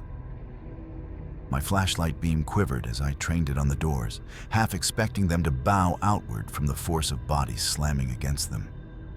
Instead, the metal handles rattled, shaking violently in rhythm with the cries. The chains strained, links grinding against each other with each pull. My knees nearly gave out as a new sound cut through the chaos. Music, a ballroom waltz, faint, ghostly, playing beneath the screams. The melody twined with the horror, violins singing as voices begged, sobbed, shrieked for air. I staggered backward, hands over my ears, but the noise only grew sharper inside my skull. It was no longer just sound, it was memory, searing itself into me. I could see smoke curling under the doors, taste soot on my tongue, feel heat on my face. And then the music stopped. The screams silenced. Only the doors remained, chains trembling, as though waiting for me to open them. The ballroom doors rattled long after the screams fell silent, as if whatever had clawed against them was not finished, only biding its time. I fled back to the desk, the keys still cutting into my palms, my breath sharp and uneven. The hours bled together in a haze of footsteps above, elevators humming where no power should flow, whispers drifting down stairwells that had been sealed for years. I counted every second until the gray light of dawn crept through the cracked windows and the building loosened its grip. Morning never felt so fragile. I thought if I could just wait it out, the night would leave no trace but the shadows under my eyes. But when I turned back to the register, my chest collapsed. The ledger lay open, its yellowed pages impossibly full. My eyes scanned the columns, line after line of looping black ink. Every room, every floor. Each number carried the same entry beside it, my name. Written neatly, page after page, stretching across the decades-old paper like a confession. I flipped further, desperate to find an empty line. None. Even the condemned floors were listed, the burned-out suites, the collapsed halls. Each one bore my name, steady and perfect, repeated as though I had signed it willingly. My breath caught when I saw the final page. The ballroom, sealed for decades. Yet the register claimed I was already inside, my name etched across its entry like a promise. The pen still lay across the book, its tip stained black, though I had never touched it. My fingers brushed the page, and the ink shimmered wet, as though freshly signed. The elevators hummed again behind me, their doors sliding open with a cheerful chime. Every room was full now, full of me. And the hotel was far from finished. The prison sat like a carcass on the edge of town, its towers hollow, its walls cracked with ivy.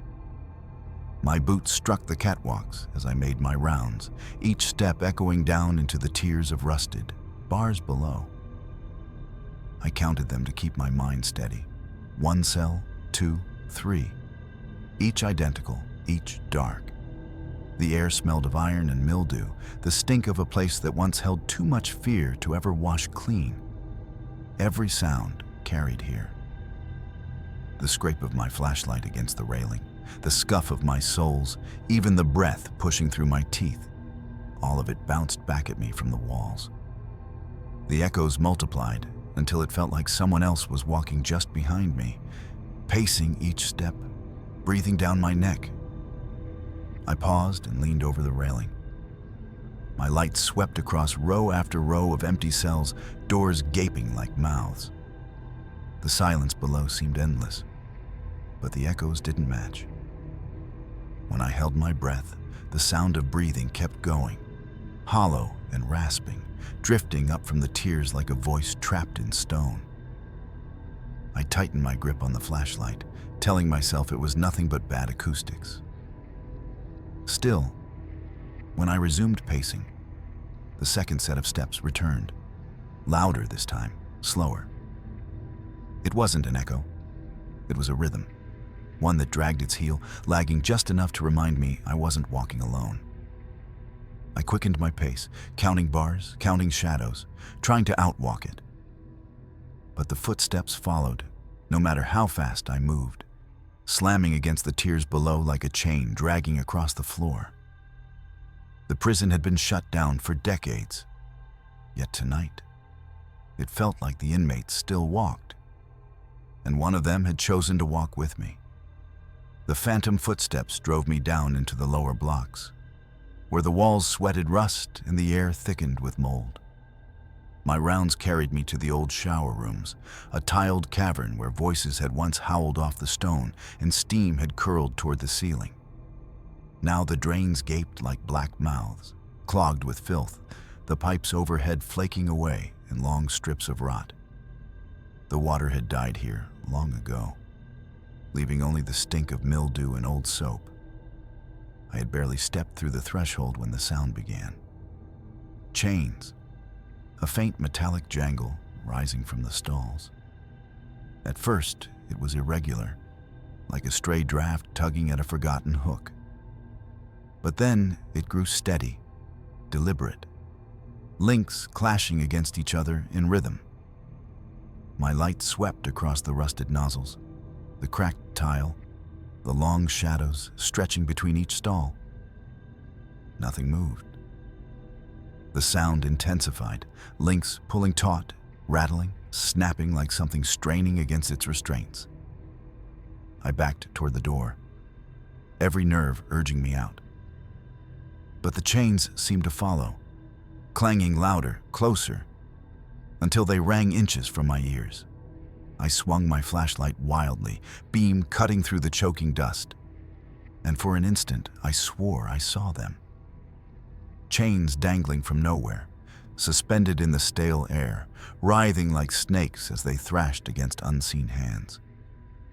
Then came the hiss. Not water, never water, but breath. The sound slithered out from every stall, filling the room, whispering against my skin like steam that burned without heat. I stumbled back into the hall, heart hammering, and the noise stopped. Silence rushed in again, but my skin stayed damp, slick with sweat, as though the showers had marked me. The chains had rattled for someone, and I feared that someone was me. The showers left my skin clammy, the phantom chains still ringing in my ears as I forced myself deeper into the prison. My path wound to the lowest wing, where the walls narrowed and the air grew colder. At the end of the hall waited the room I had avoided since my first shift. The execution chamber. Its door groaned as I pushed it open. Metal scraping metal, and a wave of stench hit me. Acrid, foul, unmistakable. Burnt hair. It clung to my nostrils, thick and oily, coating the back of my tongue until I gagged. No power had run through this place in decades. The chair stood silent, leather straps cracked, wires dangling loose from panels long disconnected. Yet the smell was fresh, as if the air itself remembered each body that had burned. I stepped inside, flashlight beam sweeping across the chamber. The chair loomed in the center, its headpiece still crowned with a corroded cap, the straps dangling like waiting arms. The floor beneath was stained, dark patches etched into the concrete. I crouched, against my better judgment, and swore the stains were still damp, glistening as my light passed over them.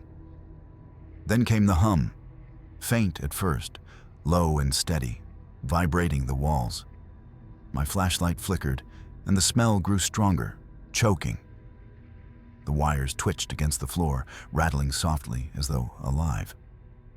I stumbled back, eyes locked on the chair. For a heartbeat, the room lit up in a violent flash, blinding white, shadows jerking against the walls as if someone was writhing in the seat. A scream tore through the chamber, raw and electric, before vanishing into silence. When my sight cleared, the chair was empty again. Only the straps moved, swaying gently, as though they had just been pulled tight around something that had stopped struggling. The straps of the chair swayed in the silence, leather creaking like a whisper I could almost understand. My flashlight trembled in my grip, its beam jittering across the walls as the last echo of the scream dissolved into nothing. I tried to breathe steady, but the air clawed at my throat, heavy with the stink of smoke and copper. That was when I heard it. A breath. Not mine. Low, ragged, scraping through lungs that sounded shredded. It came from just behind me, wet and furious, rattling the air in uneven bursts. Every hair on my arms rose as the sound pressed against the back of my neck, close enough I could almost feel the heat of it. I froze. My mind screamed at me to turn, to shine the light, to prove nothing was there. But my body refused. The breath grew harsher, faster, almost panting now, as though something huge loomed only inches away, savoring my stillness. My knees locked as the weight of it filled the chamber too. Heavy, too animal to belong to anything human. The sound hitched once, then drew out into a long exhale, a hiss that dragged across my skin like claws. The beam of my flashlight flickered, and in that stuttering glow, my shadow stretched across the wall. It was wrong. It was too long, too wide, and there was another shadow beside it, leaning close, head bent as though whispering into my ear. I spun with a strangled cry, swinging the light. But the space behind me was empty. The breath stopped. The silence returned, sudden and complete. But when I turned back toward the chair, the straps no longer hung loose. They were pulled tight across the seat, indenting leather that strained as if holding something invisible, something that had just inhaled. The execution chamber clung to me like a second skin, the stink of burnt flesh and the memory of that breath sinking into my bones.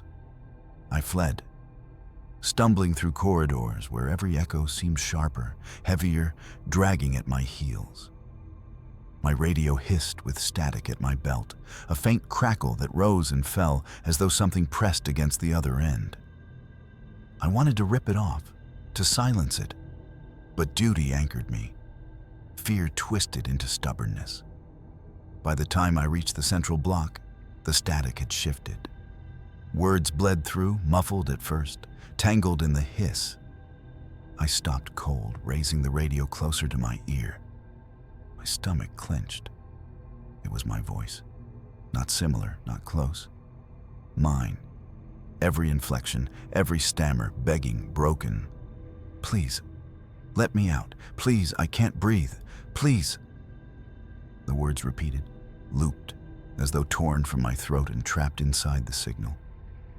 My mouth went dry as I listened to myself choke on panic I hadn't spoken. I tried to answer, to break the loop. But the radio only screamed back at me, the sound bursting into static that clawed at my ears. When it calmed, the begging resumed. Softer this time, almost a whisper. Don't leave me here. The cell doors around me groaned, iron straining, one after another, unlocking with hollow clicks. My flashlight darted from tier to tier, shadows swelling between the bars. The voices rose then, joining mine, dozens layered over each other. Prisoners that had never left, all pleading, all echoing through me. I dropped the radio, but the sound did not stop. My own voice begged on, rising louder until it filled every corridor. And the worst part was the realization that it wasn't a recording. It was a warning. From myself, already trapped inside. The library was supposed to be dead at night, a hollow shell of shelves and silence. But the moment I stepped inside, I knew it wasn't resting.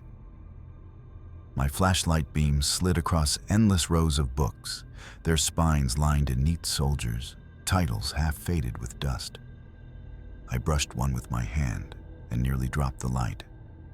It was warm, not the warmth of a heater or a bulb, but the faint heat of skin, as if someone had just placed it back on the shelf seconds ago. Moved deeper, each step sinking into the carpet, the air thick with paper and mildew. The lamps overhead flickered faintly, though the power was supposed to be shut off at night. The shadows between shelves bent and stretched in ways that made my stomach tighten, as though something ducked just out of sight when my light touched it. I pressed my palm against another spine, then another. Warm. Each one throbbed faintly with life, like heartbeats buried in leather and glue. I whispered to myself that it was nothing but old pipes, trapped heat in the walls, but the words sounded brittle, false. Somewhere deeper in the maze, a book slid from its shelf. The sound cracked through the silence, soft but sharp. The thud of it hitting the carpet echoing like a gunshot.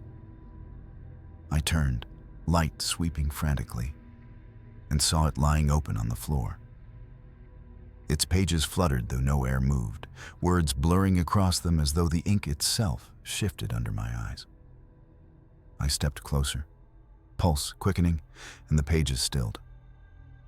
On the open sheet scrawled over the print were fresh words written in black. Not part of the book, not typed, but written by hand. Keep reading. The words scrawled across the page burned in my head, daring me to obey, daring me to kneel there under the flickering lamps and surrender. I snapped the book shut and shoved it back onto the shelf, but the library groaned in protest, the air shifting heavy around me. That was when the pages began. It started with one, an old volume high above me, its brittle paper trembling. Then another. Soon the entire aisle came alive.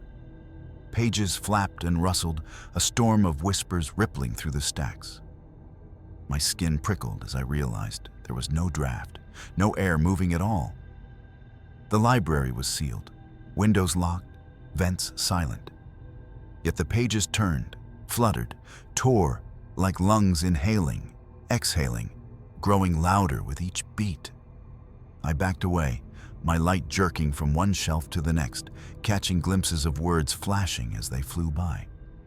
They blurred together, phrases stringing into sentences I could almost understand, until the entire aisle was speaking at once. Thousands of voices muttering in papery gasps, all circling the same refrain. Keep reading. Keep reading. The storm built to a crescendo, pages slapping against each other so hard they cracked, tiny fragments of paper spinning through the air like ash.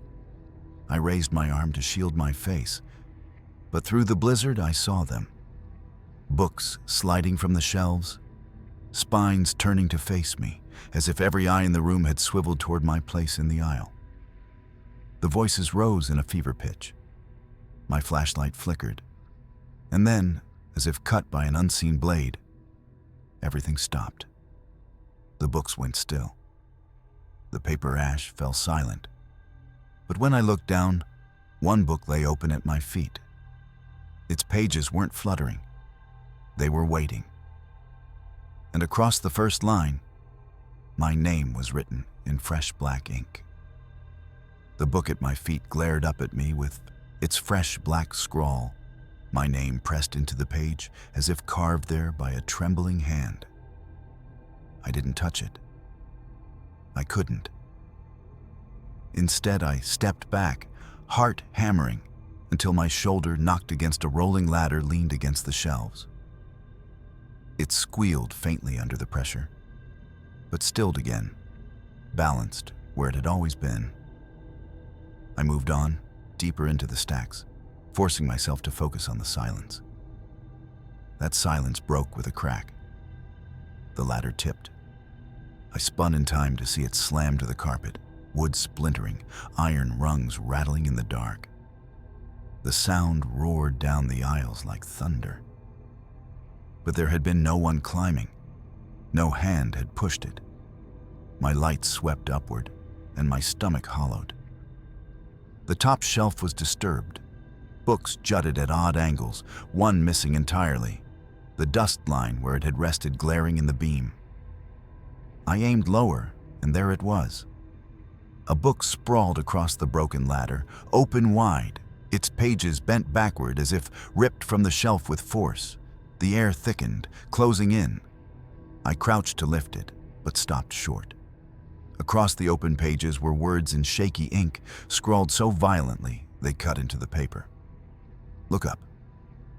My chest clenched. Against every instinct, I tilted my head. The shelves above seemed endless, vanishing into shadow. The silence was absolute, too heavy, too expectant. Then, in the blackness at the top of the stacks, something shifted. A scrape of paper. A slither of weight moving against wood. The ladder hadn't fallen by accident. Something up there had knocked it down, cutting off the only way up. And now it waited, watching from the shadows just above my light's reach.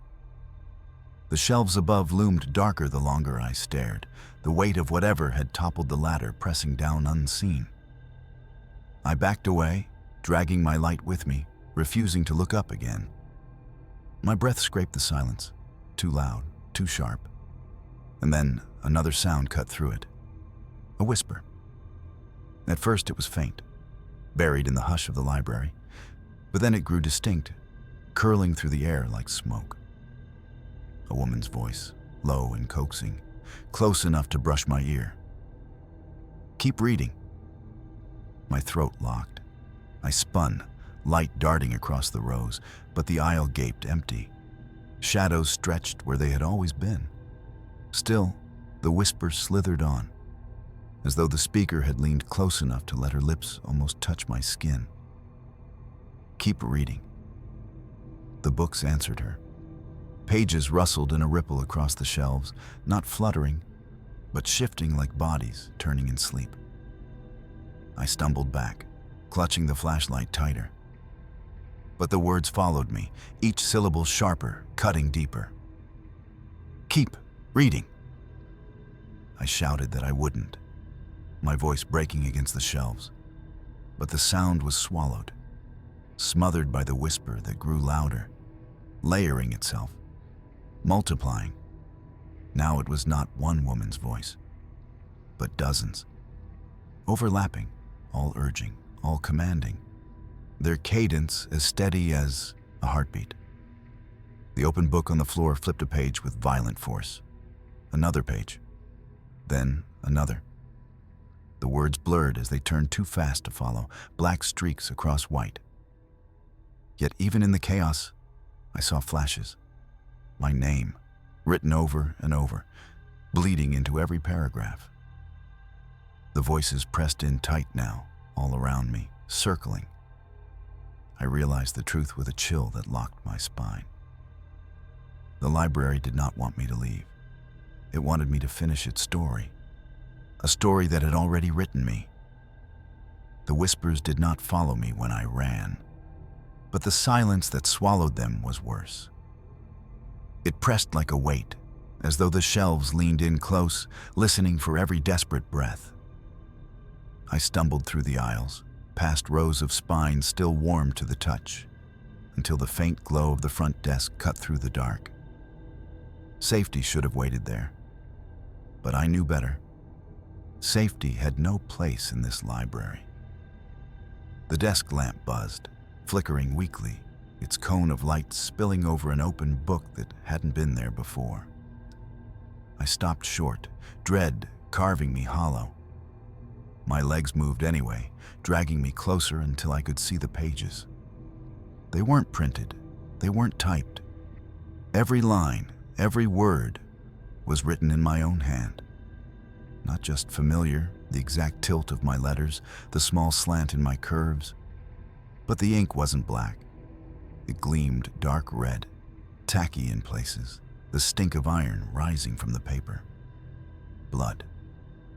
My stomach twisted as I flipped through page after page, all filled with the same frantic script, my words sprawling across them in streams of terror.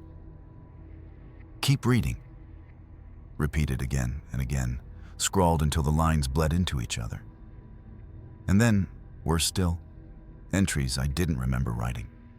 Pages describing what I had just lived, the ladder falling, the whispers, the shadows above me.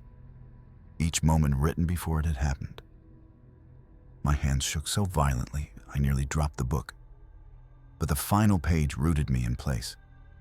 It carried only one line, written so deep into the paper it nearly tore through. "Look behind you." The desk lamp flickered, shadows swelling long across the walls. And in that rising dark, I felt warm breath at my ear, turning the page for me. Graveyards at night have their own kind of silence, one that crawls under the skin and lingers in the marrow. My boots pressed into damp grass as I traced the line of headstones, dew shimmering under the beam of my flashlight. Each stone glistened like it had just been polished, though no one had touched them in years. At first, I thought the ringing in my ears was exhaustion, the hum of blood rushing too fast. But then I stopped, crouched close, and realized the truth. The headstones were humming. It wasn't loud, not a song, not even words. Just a faint vibration, a low frequency that crawled into my chest when I leaned too close. One stone shivered under my palm, the carved name cold against my skin, yet pulsing like something alive beneath it. I staggered back, my light darting across the rows. Each stone gave off the same faint thrum, a chorus of whispers buried under the earth. The air smelled thick with wet soil, and the sound seemed to come not from the stones themselves, but from below, carried upward through marble and granite, like the echo of voices smothered too deep to rise. I forced myself to keep walking, counting the rows, trying to drown out the hum by whispering numbers under my breath. But no matter how I moved, the sound followed, steady, patient. It wasn't random. It had rhythm, as though each grave spoke in turn, answering the one before it, keeping time in a language my ears weren't built to understand. By the time I reached the gatehouse at the edge of the property, the vibration had crept into my bones, rattling me hollow. And in the heavy dark, I realized the cemetery wasn't resting. It was calling roll. The hum followed me long after I reached the shadow of the gatehouse. I leaned against the old brick, sweat chilling in the night air, trying to shake the vibration out of my chest. That was when I heard it. Another sound beneath the hum. A soft groan, wet and heavy like soil shifting under weight. I raised my light and swept it across the nearest row of graves. For a heartbeat, they looked as they always had. Stones lined neat, grass slick with dew. But then I saw the earth rise. Not collapse, not sink, rise. A mound swelled upward, slow and deliberate, as though something below had drawn a breath. My stomach turned as another grave shifted, soil trembling like the chest of someone struggling to inhale. The dew on the grass rippled with the movement, glistening in the beam. The hum deepened, resonating with the shifting earth, as though the headstones and the ground spoke to each other. I backed into the gatehouse door, fumbling at the knob, but couldn't look away. More graves swelled, entire rows rising and falling in sequence. A grotesque rhythm of lungs buried deep. The sound of dirt grinding against wood, against bone, carried in the air. It wasn't random. It was synchronized, like the entire cemetery was practicing how to breathe. A crack split the night as one mound collapsed inward, the soil sighing back into place. I expected silence to follow, but instead the hum grew louder, joined now by a faint rattle, like fingernails scratching against coffin lids far beneath the surface. The gatehouse door finally gave way behind me, but I lingered a second longer, frozen in the dark.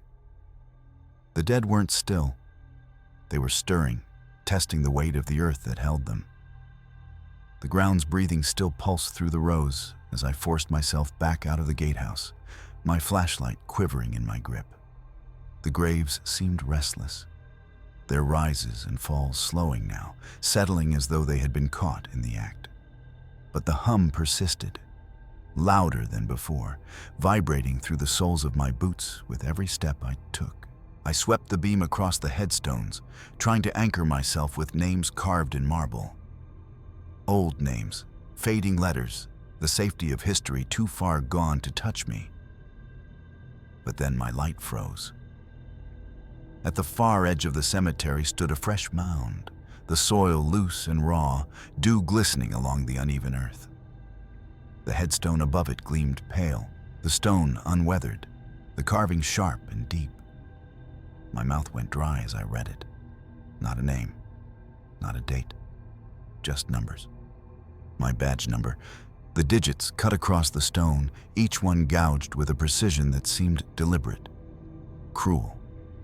The mound beneath it looked disturbed, not settled, as though the burial had been rushed. I staggered closer against every instinct, my breath shallow, my legs trembling. The hum surged in my chest, rising to a pitch that matched my heartbeat. The soil shifted suddenly, sinking as though something below had turned. My flashlight slipped in my sweaty hand, beam jerking wildly as the mound rose higher, breathing harder as if eager to break through. The headstone groaned, the carved numbers glowing pale in the light. And for one terrible second, I swore I heard my own voice whisper from beneath the earth. Not screaming, not begging, just calling out, muffled, impatient, as though I had already been buried there and was waiting to be found. The whisper from the fresh mound clung to me as I staggered backward, my light trembling across the rows of stones. The hum sank low again, as though the graves had grown tired of their breathing. But the silence that followed wasn't relief. It was the silence of anticipation, heavy, waiting. That was when the first bell rang. It came sharp and hollow from the old tower at the edge of the cemetery, a sound I hadn't heard in years. The ropes had been cut long ago, frayed and dangling, the mechanism rusted beyond use. Yet the bell swung with force, its toll rolling out over the graves like thunder. Another joined it, then another. Soon the entire tower was alive with sound, a chorus of bells screaming into the night. My chest seized with each strike, the vibrations shuddering down through the soil. The graves answered. The mounds rippled again, some rising, some sinking, keeping time with the tolling above. I clamped my hands over my ears. But the noise burrowed through bone, a relentless clanging that carried more than sound. Each strike pressed words into me, not spoken, but carved straight into thought. We hear you. We know you. We are awake. My flashlight beam flicked across the tower, catching the ropes where they hung. They didn't move. The bells tolled on their own. Heavy brass swinging like invisible hands forced them. I stumbled back into the gatehouse doorway as the sound grew unbearable, rattling the windows, cracking the air itself. And in the spaces between the tolls, I heard something worse. Laughter.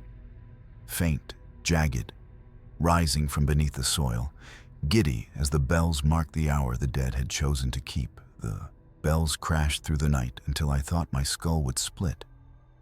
And then, as suddenly as they had begun, they stopped.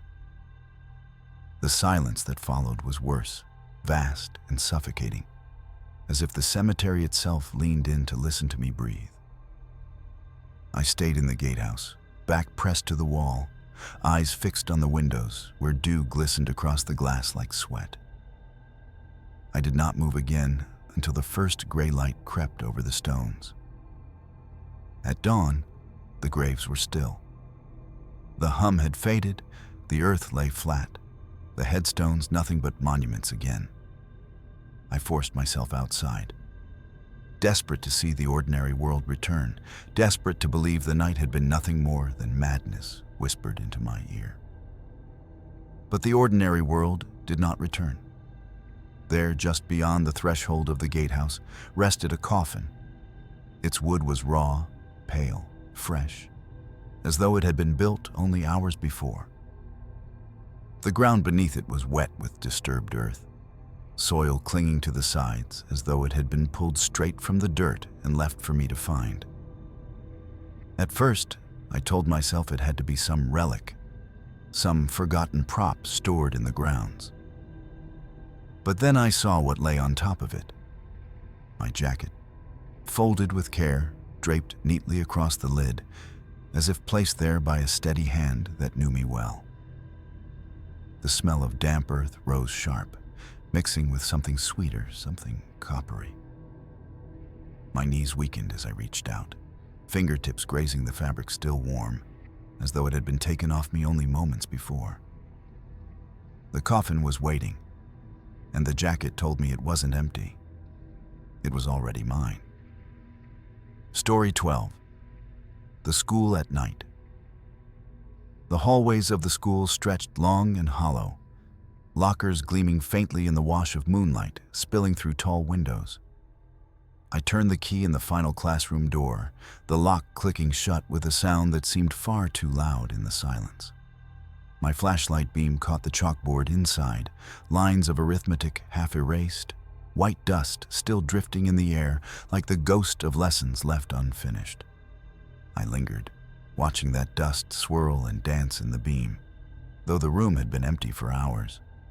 It looked almost alive, as though an invisible hand still moved across the board, dragging phantom words into the night. My throat tightened.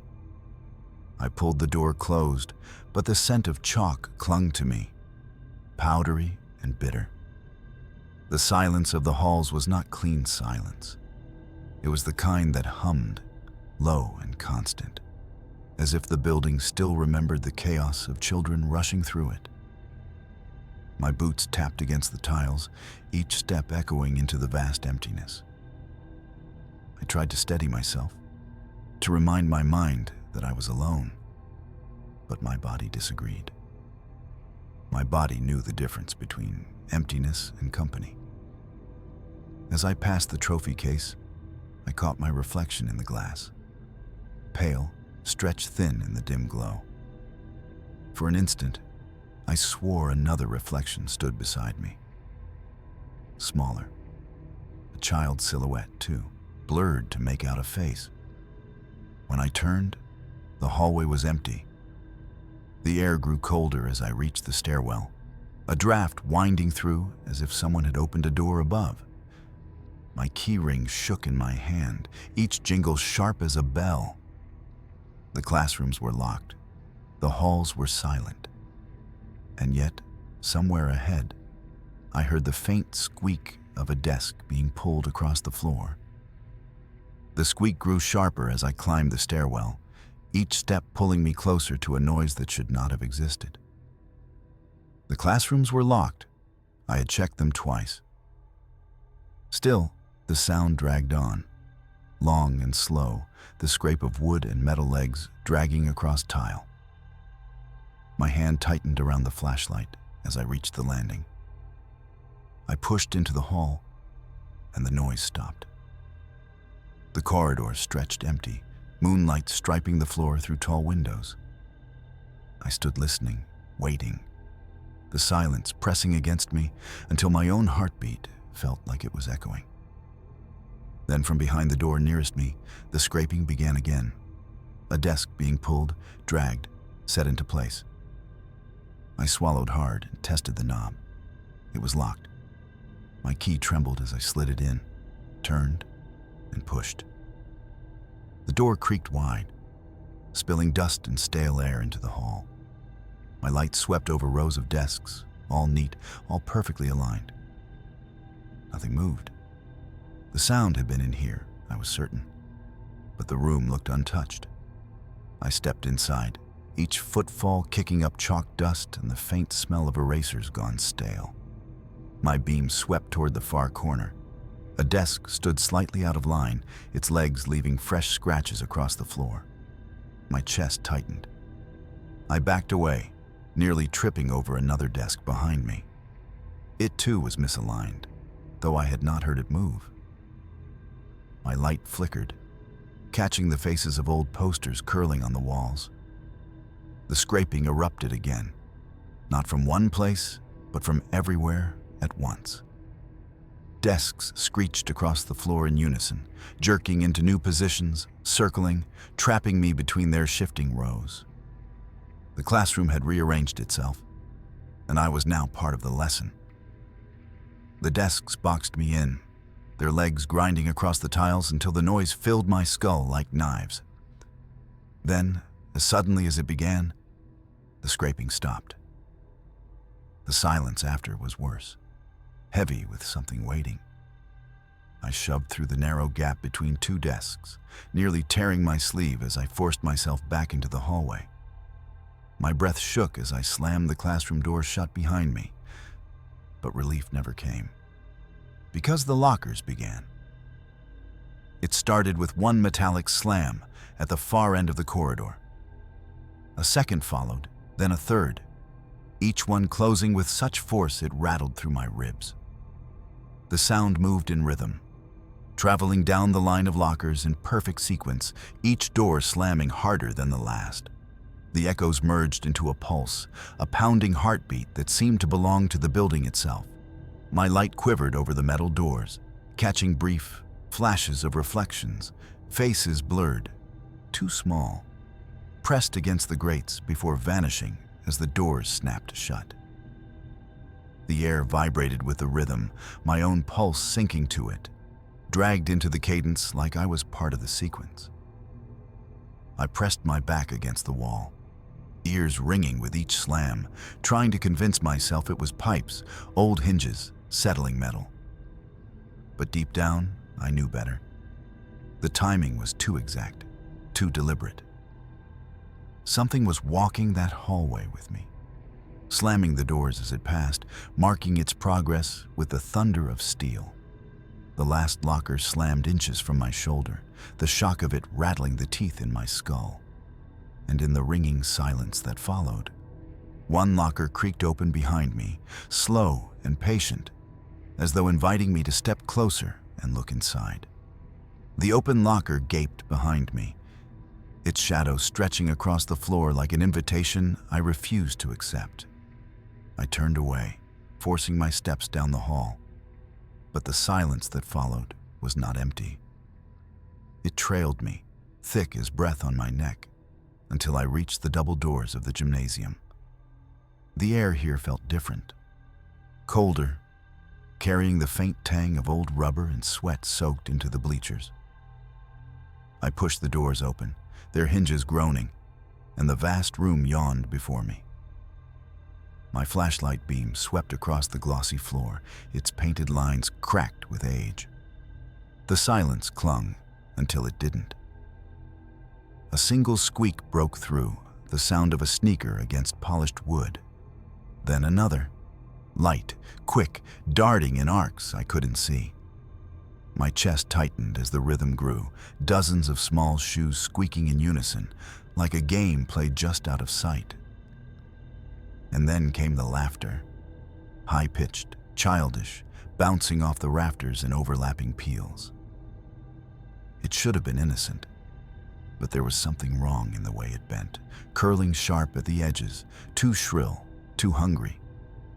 My light caught movement, shadows darting across the court, too fast, too many, never clear enough to see. The laughter rose until it shook the air, cracking, splitting, warping into something else. Screams. Children screaming, shrill and ragged, echoing so violently it felt like the walls themselves were crying out. I dropped to my knees, hands clamped to my ears, but it made no difference.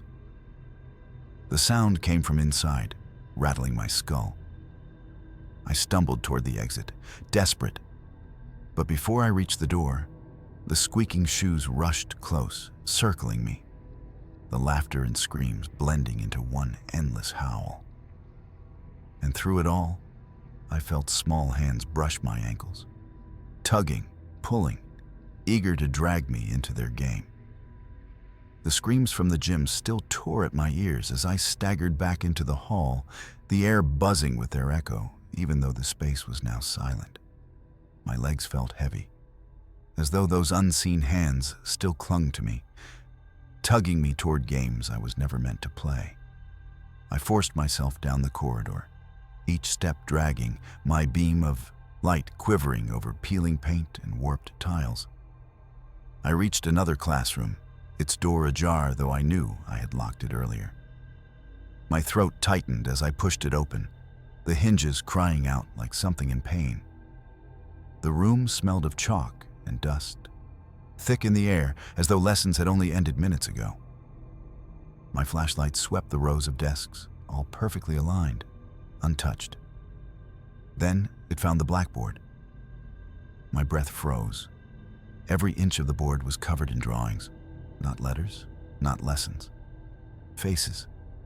Crude, childlike portraits scratched in chalk, all of them the same. All of them me. Dozens of versions stared back, each with hollow circles for eyes, lines cut too deep into the board as though the chalk had been pressed until it snapped. Some showed me smiling, others frowning, others with mouths stretched wide in screams. My flashlight flickered, and for a moment the eyes in those drawings seemed to glisten, alive in the pale beam. I backed away, my shoulder striking a desk, but the board stretched wider, the faces multiplying with each blink, new ones appearing where there had been none. Each sketch grew sharper, closer to true likeness, until one of them looked exactly like me as I stood there, light trembling in my hand. The chalked mouth curved slowly against the stillness of the board. And then the sound of chalk dragging across slate filled the room, though no hand held it. A new line appeared beneath the portrait, words scrawled in jagged strokes. "You never left." The zoo was different at night. The crowds, the chatter, the sticky, sweet smell of cotton candy. All of it gone, leaving only the cages and the cold. My flashlight beam skimmed over rusted bars and cracked glass, the animals long since relocated, the enclosures left hollow and forgotten. Still, the metal creaked as I walked past, long moans rising into the air, like the cages themselves were shifting in their sleep. I stopped at the lion's pen, staring into the black pit where bones of old feedings should have been swept away years ago. The gate shuddered, chains rattling faintly, though no breeze stirred. My hand tightened around the light, telling myself it was age, nothing more than rust groaning against itself. Yet every enclosure I passed sang the same uneasy tune.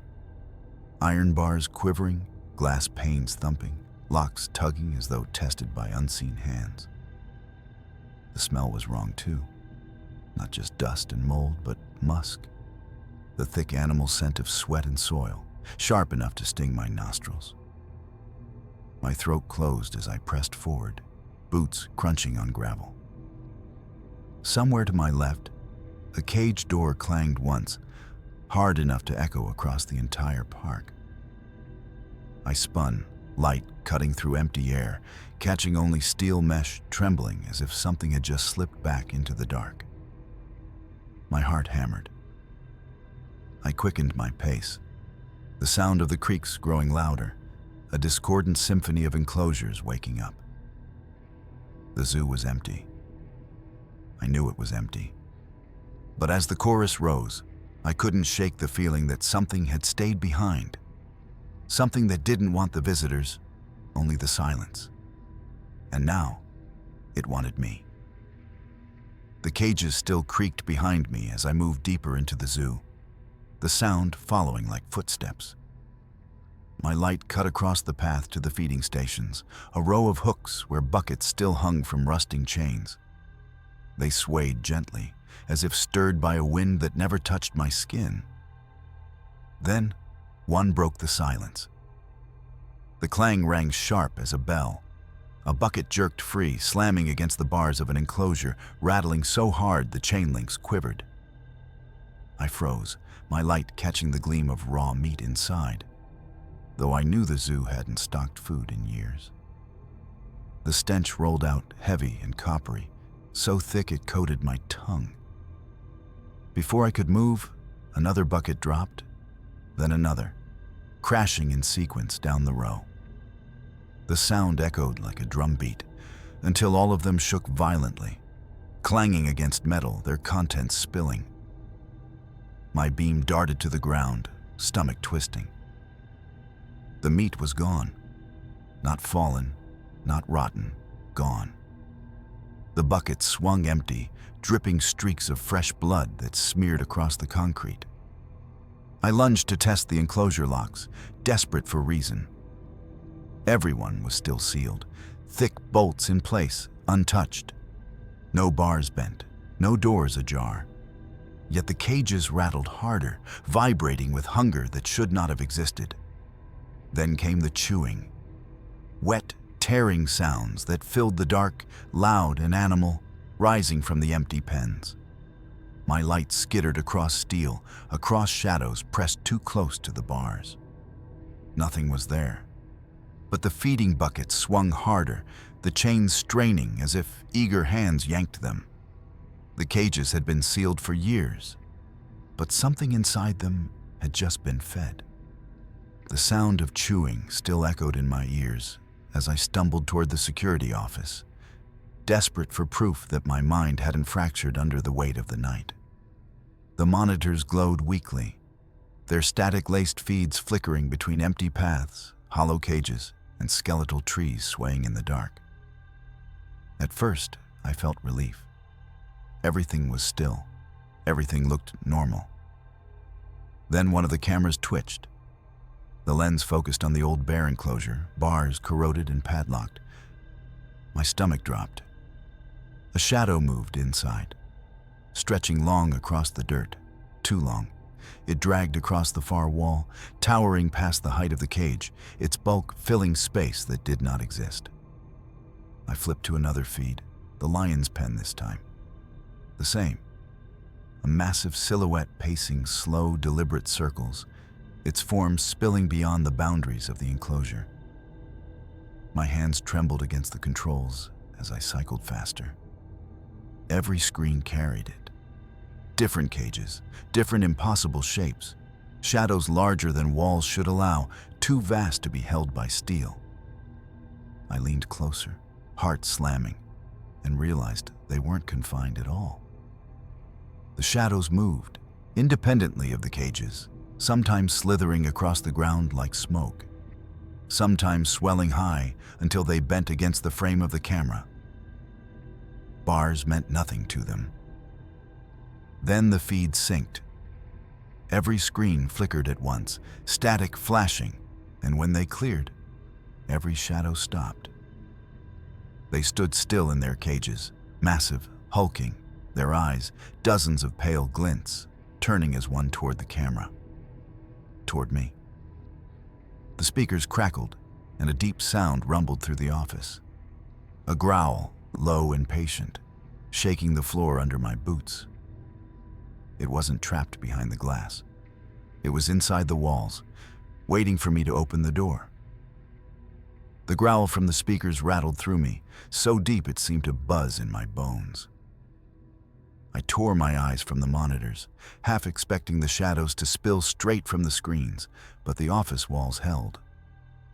For now, I stepped out into the open path again, the night air damp and sharp with the metallic tang of blood. That was when I heard it again. Not from the cages, from above. The growl rolled through the rafters of the zoo like thunder, vibrating the metal beams that stretched over the walkways. I froze, my light shooting upward. Nothing but the skeletal outlines of roofing and tangled wires. But the sound prowled overhead, pacing with slow, deliberate weight. Another growl joined the first, higher this time, almost snarling, as though two things circled each other above me. My pulse hammered. There was nothing up there but steel and sky. Yet the sound pressed lower, shaking dust loose from the beams. I stumbled forward, every instinct screaming to stay beneath open air. But the path funneled me between the looming cages, the roofs pressing closer. My beam quivered across the mesh, catching brief flickers of movement, shadows darting overhead, too fast, too massive, blotting out the stars one heartbeat at a time. The growls multiplied, layering over one another until they became a chorus of hunger and fury, a sound no human throat could echo. My skin crawled as gravel sifted down onto my shoulders, shaken loose by whatever prowled directly above.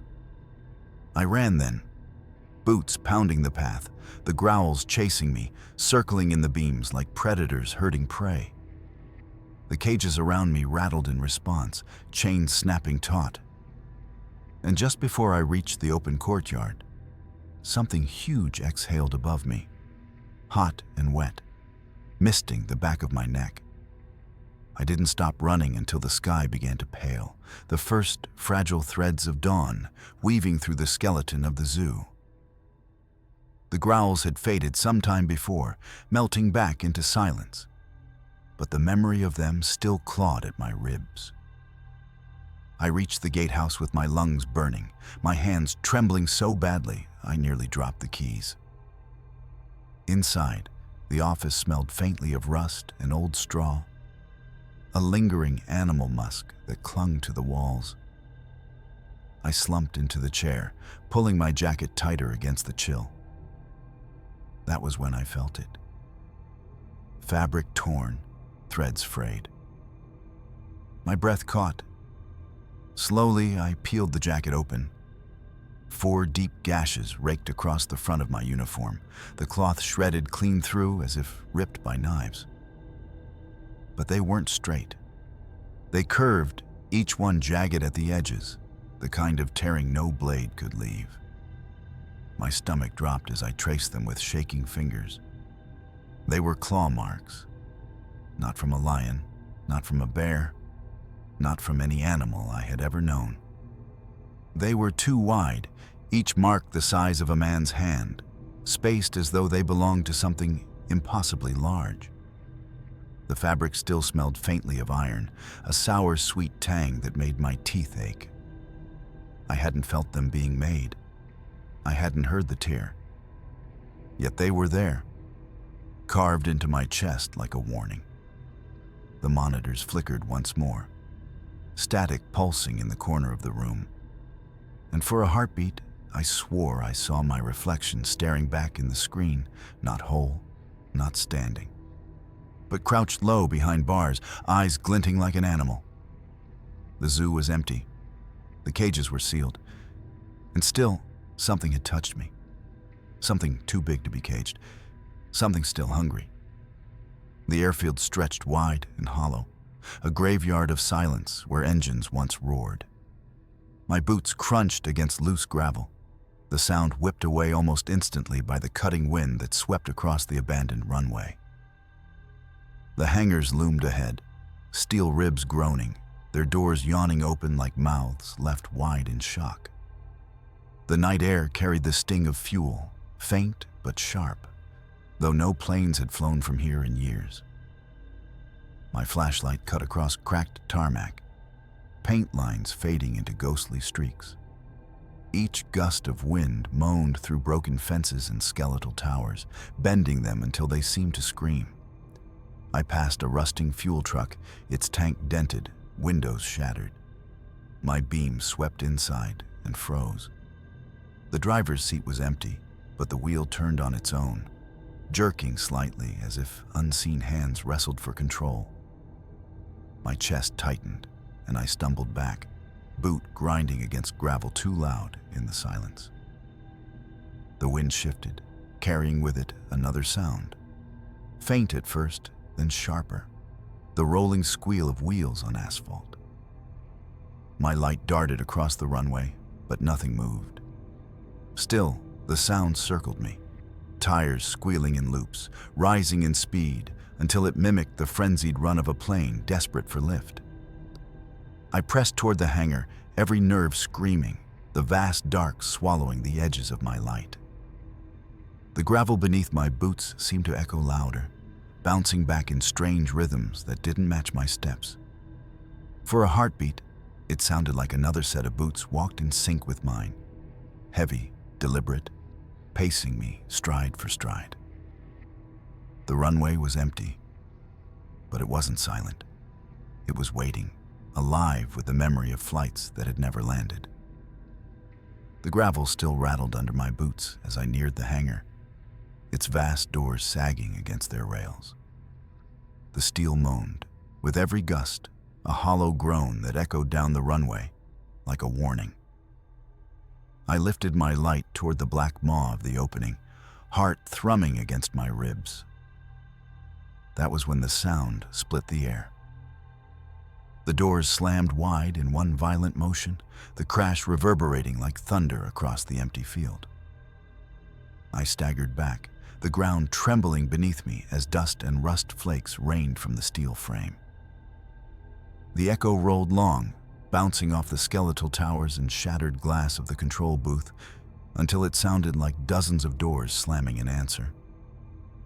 I swung my flashlight into the yawning space, expecting to see some shape, some movement, anything. But the hangar was bare. Concrete stretched in every direction, slick with oil stains that had dried years ago. No planes, no tools, no sign of life. Just echoes chasing themselves through the cavernous dark, fading only to return louder than before, as though the building itself was mocking me. I stepped inside, each footfall magnified tenfold, swallowed and spat back distorted, as if someone else walked the same steps only seconds behind me. My beam darted over walls lined with hooks and chains, all of them swaying gently, though no wind touched my skin. The echoes thickened, overlapping into whispers, fragments of voices carried inside the slam of steel. Then, from deep within the hangar, something answered. A low rumble that wasn't the wind, wasn't the doors, but a sound alive, vibrating the floor beneath me. It rose slowly, deliberate, until it no longer sounded like echoes at all, until it sounded like engines. Engines waiting to roar. The rumble faded, leaving the hangar thick with silence that felt heavier than sound. My beam swept across the concrete, stretching shadows long against the walls, each one bending unnaturally, never quite matching my movements. I told myself it was just the way the light hit. But then I froze. There, at the far end of the hangar, stood a figure. Tall, sharp shoulders, the cap unmistakable. A pilot's outline etched clean against the wall. My heart thudded, caught between dread and disbelief. Slowly, the figure lifted its hand in a perfect salute, crisp, deliberate, the motion fluid, as though it had been drilled into muscle memory. The air thickened in my chest. My hand shook so badly the light jittered across the walls, but the shadow held steady, refusing to break. I whispered something I couldn't even hear myself say, the words swallowed before they left my mouth. Then, as quickly as it appeared, the figure lowered its hand. I blinked, and it was gone. No shuffle of boots, no fading outline. Just empty concrete and the soft hum of wind forcing its way through cracks in the steel. But the impression of that salute clung to me, like invisible eyes still locked on my back. The silence afterward was unbearable. My lights swept frantically, desperate to prove the emptiness real, but every wall seemed to ripple with afterimages, as though dozens of salutes still lingered there, waiting. The sound of gravel echoed faintly from the runway outside, though I hadn't moved. I stepped back toward the doors, throat tight. But before I reached them, the shadows around my boots shifted, splitting, stretching across the floor. One hand, sharp and steady, rose out of the black to salute me again. And then the floor swallowed it whole.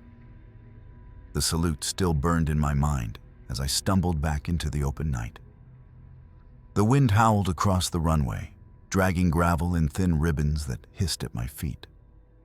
My ears rang with silence until a sharp crackle cut through, sudden and jagged, like sparks inside my skull. I turned toward the radio tower, its skeleton rising against the sky, red lights dead for years. The static grew louder as I approached, snapping like fire. Then, beneath it, a voice, thin, fractured, carried on frequencies that should have long been quiet. Mayday. Mayday.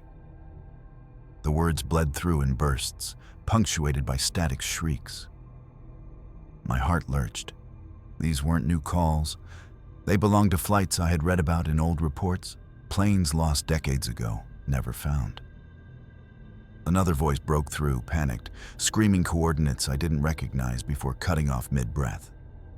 Then came more, overlapping, dozens of desperate calls, all layering together until the towers seemed to tremble with their weight. My flashlight flickered as if the air itself had turned electric, charged by the voices of the dead. I pressed closer, gripping the rusted ladder, listening as one final message broke free of the static. Calm, clear. A man's voice, steady with resignation. We never landed. The words repeated softer each time, until they slipped back into nothing. The static fell silent. I stepped back, trembling, the wind biting cold across my face. But then my radio crackled to life on my hip, though I hadn't touched it. The same calm voice whispered, no longer from the tower, but from the speaker pressed against my side. "We see you." And above me, the red lights of the tower flickered once, like eyes opening after a long, patient sleep. The radio's whisper clung to me long after the tower lights went dark. I kept walking the perimeter until the first bruised streaks of dawn smeared the sky, though every step felt stolen, as if the ground itself didn't want me there. My breath fogged in the morning chill, sharp and brittle, though the wind had died. By the time I reached my car, the lot was silent. The hangars crouched like sleeping beasts behind me. I pulled at the door, the handle stiff beneath my fingers. When it opened, a cloud of white mist spilled out, curling into the air like smoke. My stomach tightened. The windshield was laced with frost, delicate spirals of ice spreading across the glass, even though the night had been too warm for it. The dashboard glimmered pale beneath the coating, as if the cold had been sealed inside, waiting for me. I leaned closer, wiping the glass with my sleeve, and that was when I saw it. Resting square on the dash, edges rimmed with frost, lay a boarding pass. My name printed clear as day, the flight number unfamiliar, the destination left blank. The ink bled faintly, the letters trembling as though still wet. My chest constricted, each breath harder than the last. I picked it up with trembling hands, the paper freezing against my skin, a weight far heavier than it should have been. On the back, someone had scrawled in jagged pen strokes, barely legible, "Final call." The sun rose higher, painting the runway gold, but the warmth never reached me. The air inside the car stayed frozen, my breath hanging in clouds. In the mirror, just for a heartbeat, I saw the pilot's shadow sitting in the back seat, silent, waiting. And the frost on the glass spelled one word: bored. The city above was alive with lights and traffic, but down here it was nothing but stone, iron, and the slow drip of water older than memory. My boots sank into damp grit as I walked the tunnels, flashlight beam bouncing over walls thick with stains and graffiti faded into ghosts of color. The air was heavy, metallic, laced with the sour tang of rust and something else. Something organic that clung to the back of my throat. Every sound carried too far.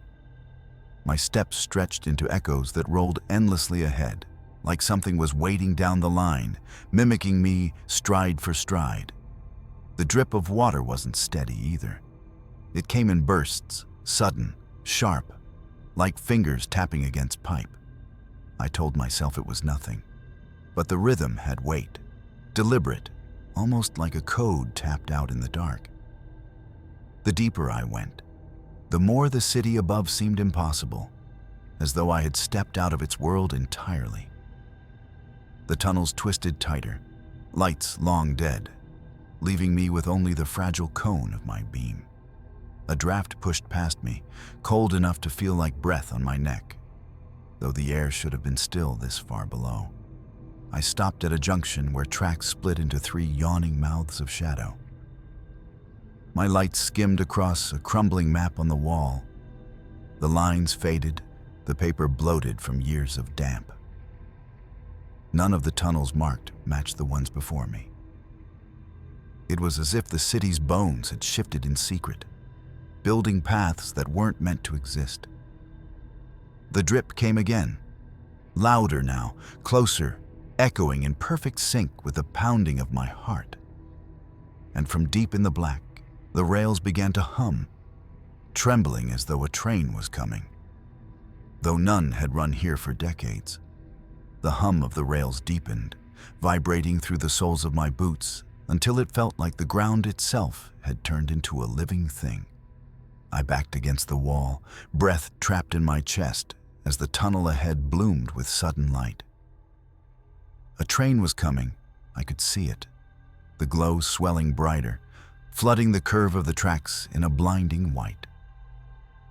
The sound grew with it, a low roar like metal screaming against stone, air pressing forward as though pushed by something enormous. I braced myself, eyes watering in the glare, waiting for the rush of steel and thunder. But nothing arrived.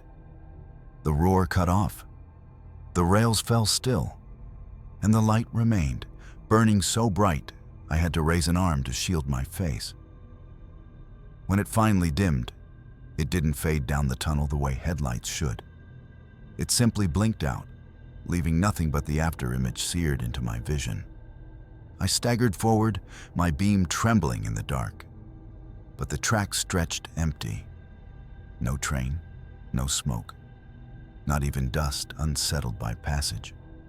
Only silence, heavy and expectant, pressing down on me until the drip of water felt deafening.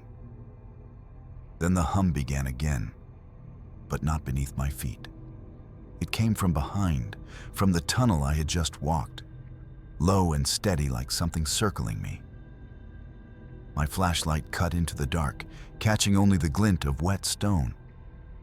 But deep in that black, I swore I saw twin points of light hanging low, just above the rails, glowing steady as eyes or headlights, staring back at me. And when I blinked, they blinked too. The glow of those false headlights lingered in my eyes as I forced myself deeper into the tunnels. The silence that followed felt alive, like it had weight, pressing on my chest, dragging at my steps. I told myself to focus on the steady drip of water, on the crunch of gravel beneath my boots. But then another sound slipped through, faint and fragile. It was singing. At first, it was only a hum, so soft I thought it was the rails vibrating again. But the longer I listened, the clearer it became. Voices, dozens of them, weaving together in low harmony, rising and falling like a choir lost in prayer. The sound curled down the tunnel ahead, echoing off the stone so strangely that it seemed to come from everywhere at once. I froze, straining to catch words, but the language was wrong.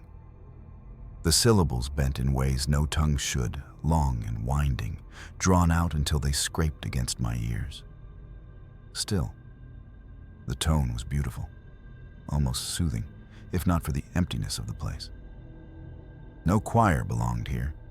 No voices should exist in stone that had been sealed off for decades. I inched closer, unable to stop myself, every instinct screaming at me to turn back. My light skimmed over rusted pipes and ancient graffiti, none of it explaining why the air now thrummed with voices. The choir swelled suddenly, a great chorus that filled the tunnel with a force so strong it shook dust from the ceiling. Then it shifted. The harmony twisted, sweet tones splintering into jagged wails, voices cracking and tearing as though the singers themselves were breaking apart. The hymn collapsed into screams, layered and endless, until it was no longer music at all, but the sound of something vast and buried crying out to be freed. The screams of the choir still rang in my skull as the echoes thinned, leaving me shaking in the black. Flashlight beam jittered across the tunnel, landing on rails slick with damp and spotted with rust. That was when I felt it. Through my boots, through my bones. A tremor. Subtle at first, then stronger, until the tracks themselves began to rattle against the stone. I crouched low, pressing a hand to the steel. It pulsed beneath my palm, steady as a heartbeat. Too steady. It wasn't the quiver of a train passing above, it was deeper, lower, like something alive moving under the iron. My stomach tightened as the vibration grew, until the rusted bolts whined in protest. The sound spread, not just beneath the tracks, but into the walls, the ceiling, the very bones of the tunnel. Dust sifted from overhead, sprinkling my shoulders as though the weight of the city above might collapse at any second. My light darted between the rails, and for a split second I swore the ground dipped, sagging like skin stretched thin over something crawling beneath it. Then came the breath. Hot, wet air pushed up through the cracks, fogging the glass of my light, filling the tunnel with a stench of rot and old iron. The tracks bucked once, rattling so hard they screamed against the ties before falling still. The silence that followed was unbearable, pressing on me like a hand over my mouth. I staggered back, heart pounding, but the steel glowed faintly in the dark, a dull red pulse that beat in time with my racing heart. Something huge was awake below me, something that had been waiting all along, moving in the dark veins beneath the city, and now it knew exactly where I was standing. The tracks still pulsed in memory as I backed away, every step heavier, as though the tunnel itself wanted to drag me deeper. The air clung to me like damp cloth, thick with soot and smoke that shouldn't have existed. My flashlight flickered, the beam thinning until shadows swallowed the walls whole. I kept moving, desperate for the staircase that would lead me back to the surface, back to air that wasn't stolen from lungs that never breathed. When the first ladder appeared, I nearly ran to it, boots splashing through puddles black as oil. The rungs were slick under my hands, the metal flaking with rust, the stink of charred stone rising from the climb. I forced myself upward, lungs burning, until at last I broke into the pale wash of dawn spilling through a grating. I staggered out into the forgotten platform, the city faint above, its life muffled by layers of stone. My hands throbbed from gripping the rungs too tight. I wiped them against my uniform, expecting rust. But it wasn't rust. My palms were black, coated in soot thick enough to smear across my skin. At first, I thought it was nothing more than filth, until I looked closer. The soot clung in deliberate strokes, shaping letters that burned against the pale of my flesh. "Stay down here with us." The words stretched from wrist to fingertip, jagged as if scrawled in desperation.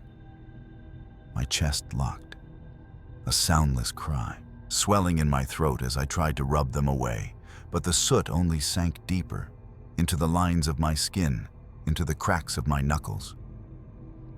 The tunnels had marked me, claimed me. And as I stumbled toward daylight, I could still hear the rails humming below, a promise that my shift in the dark was not over. The tower rose higher than the city itself, its glass ribs slicing into the night sky. My patrol always ended here, climbing the last flights until the stairwell spat me out into the raw wind of the rooftop. Tonight, the air was colder than it should have been, sharp enough to sting my teeth when I breathed. Above me, the moon hung swollen and red.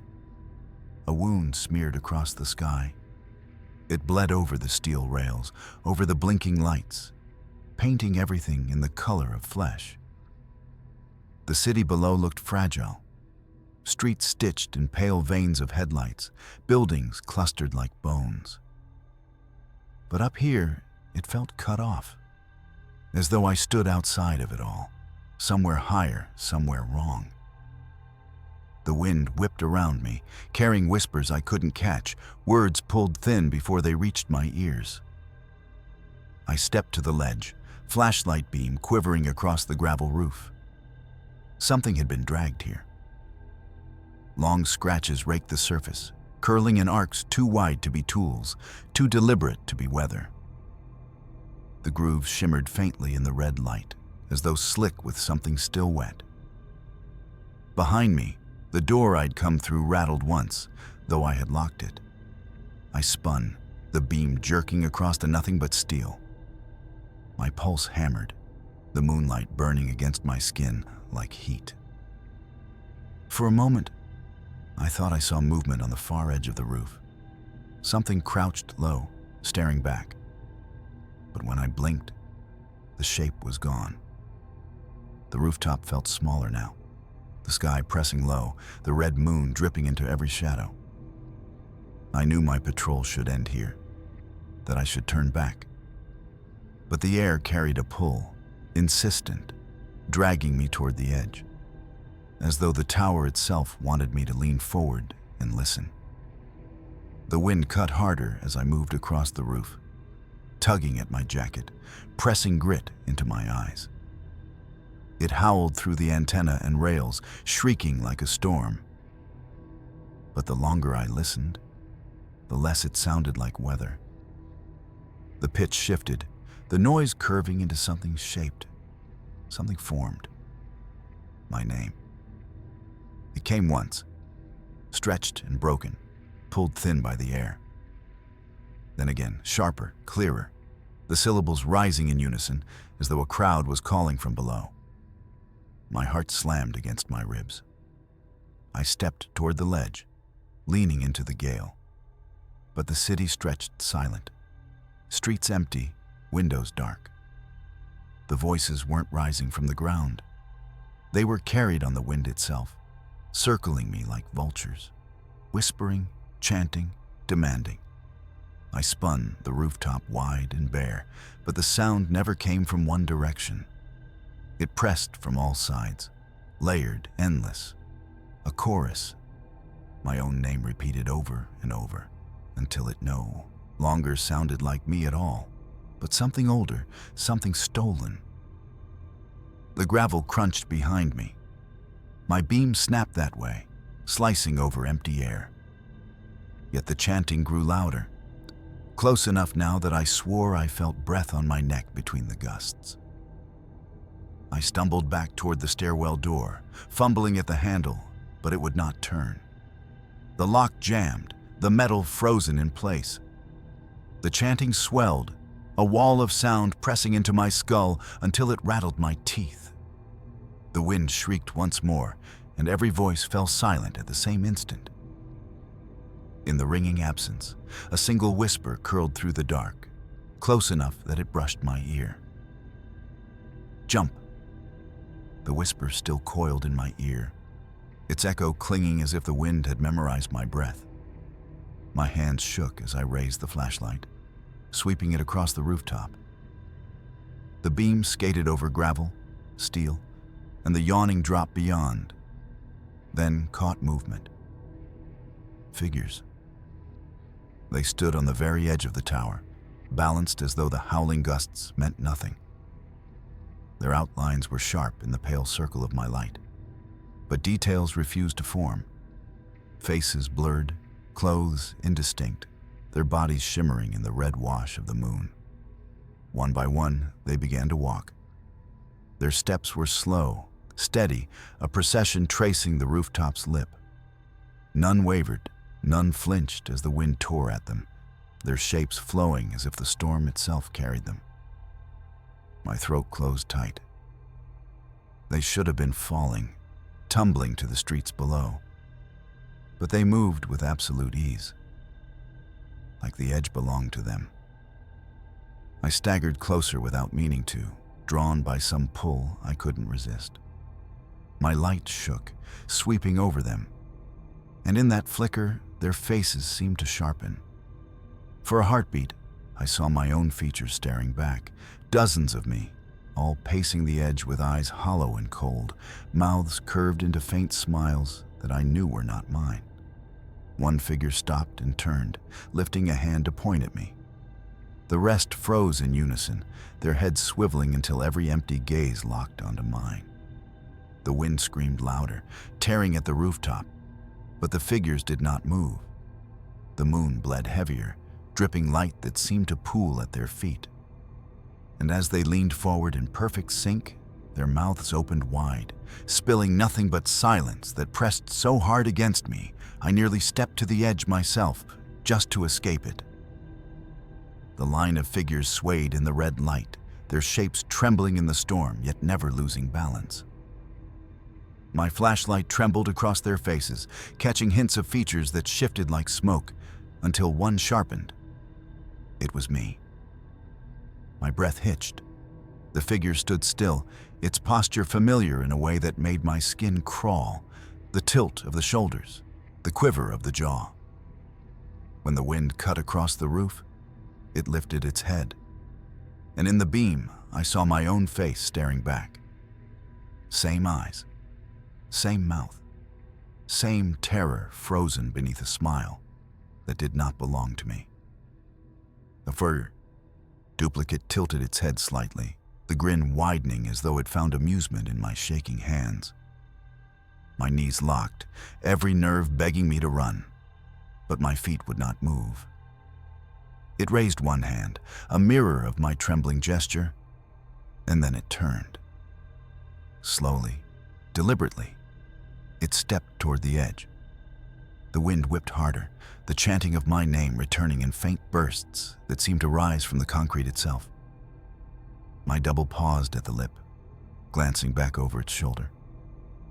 Our eyes met one final time, and then the smile split wider, too wide, stretching past human limits. It stepped forward into nothing. I rushed to the edge, heart hammering, the beam cutting through the abyss. No body, no fall. The air swallowed it whole, the city below still and indifferent. But when I turned back, the other figures had shifted closer, their blurred faces sharpening as they watched me. And one by one, their features began to change, each becoming my own face, each wearing that same impossible smile, each waiting for me to take my turn on the edge. The rooftop never felt smaller than in that moment, every edge crawling closer as the figures pressed in. Their faces, all mine, blurred and smiling, swayed in rhythm with the wind. I kept backing away, gravel shifting under my boots, until the stairwell door slammed open on its own behind me. The sudden bang tore through the storm, but no salvation waited there. Only blackness yawning deeper than any stairwell should. I clutched my light, refusing to move, refusing to follow the pull of that hollowed dark. The voices rose again, chanting my name, no longer hidden in the gale, but spoken clear, dozens of me calling me forward. The horizon bled pale with the first touch of dawn, painting the skyscraper crowns gold. The figures began to fade, peeling away like smoke in the wind, until I stood alone. Or so I thought. I forced myself down, floor after floor, until the lobby doors let me out into the gray morning. The city bustled awake as if nothing had happened. Relief flooded me, until the radios cracked, summoning me to the security room. The cameras waited, looping through their feeds. My throat went dry as the rooftop footage lit the screen. I was there, clear as day, standing at the edge. I watched myself stumble forward, then leap into the air, vanishing into the void. The screen flickered. Another angle, another leap. Over and over, each camera showed the same ending, me falling again and again and again. But I had never jumped.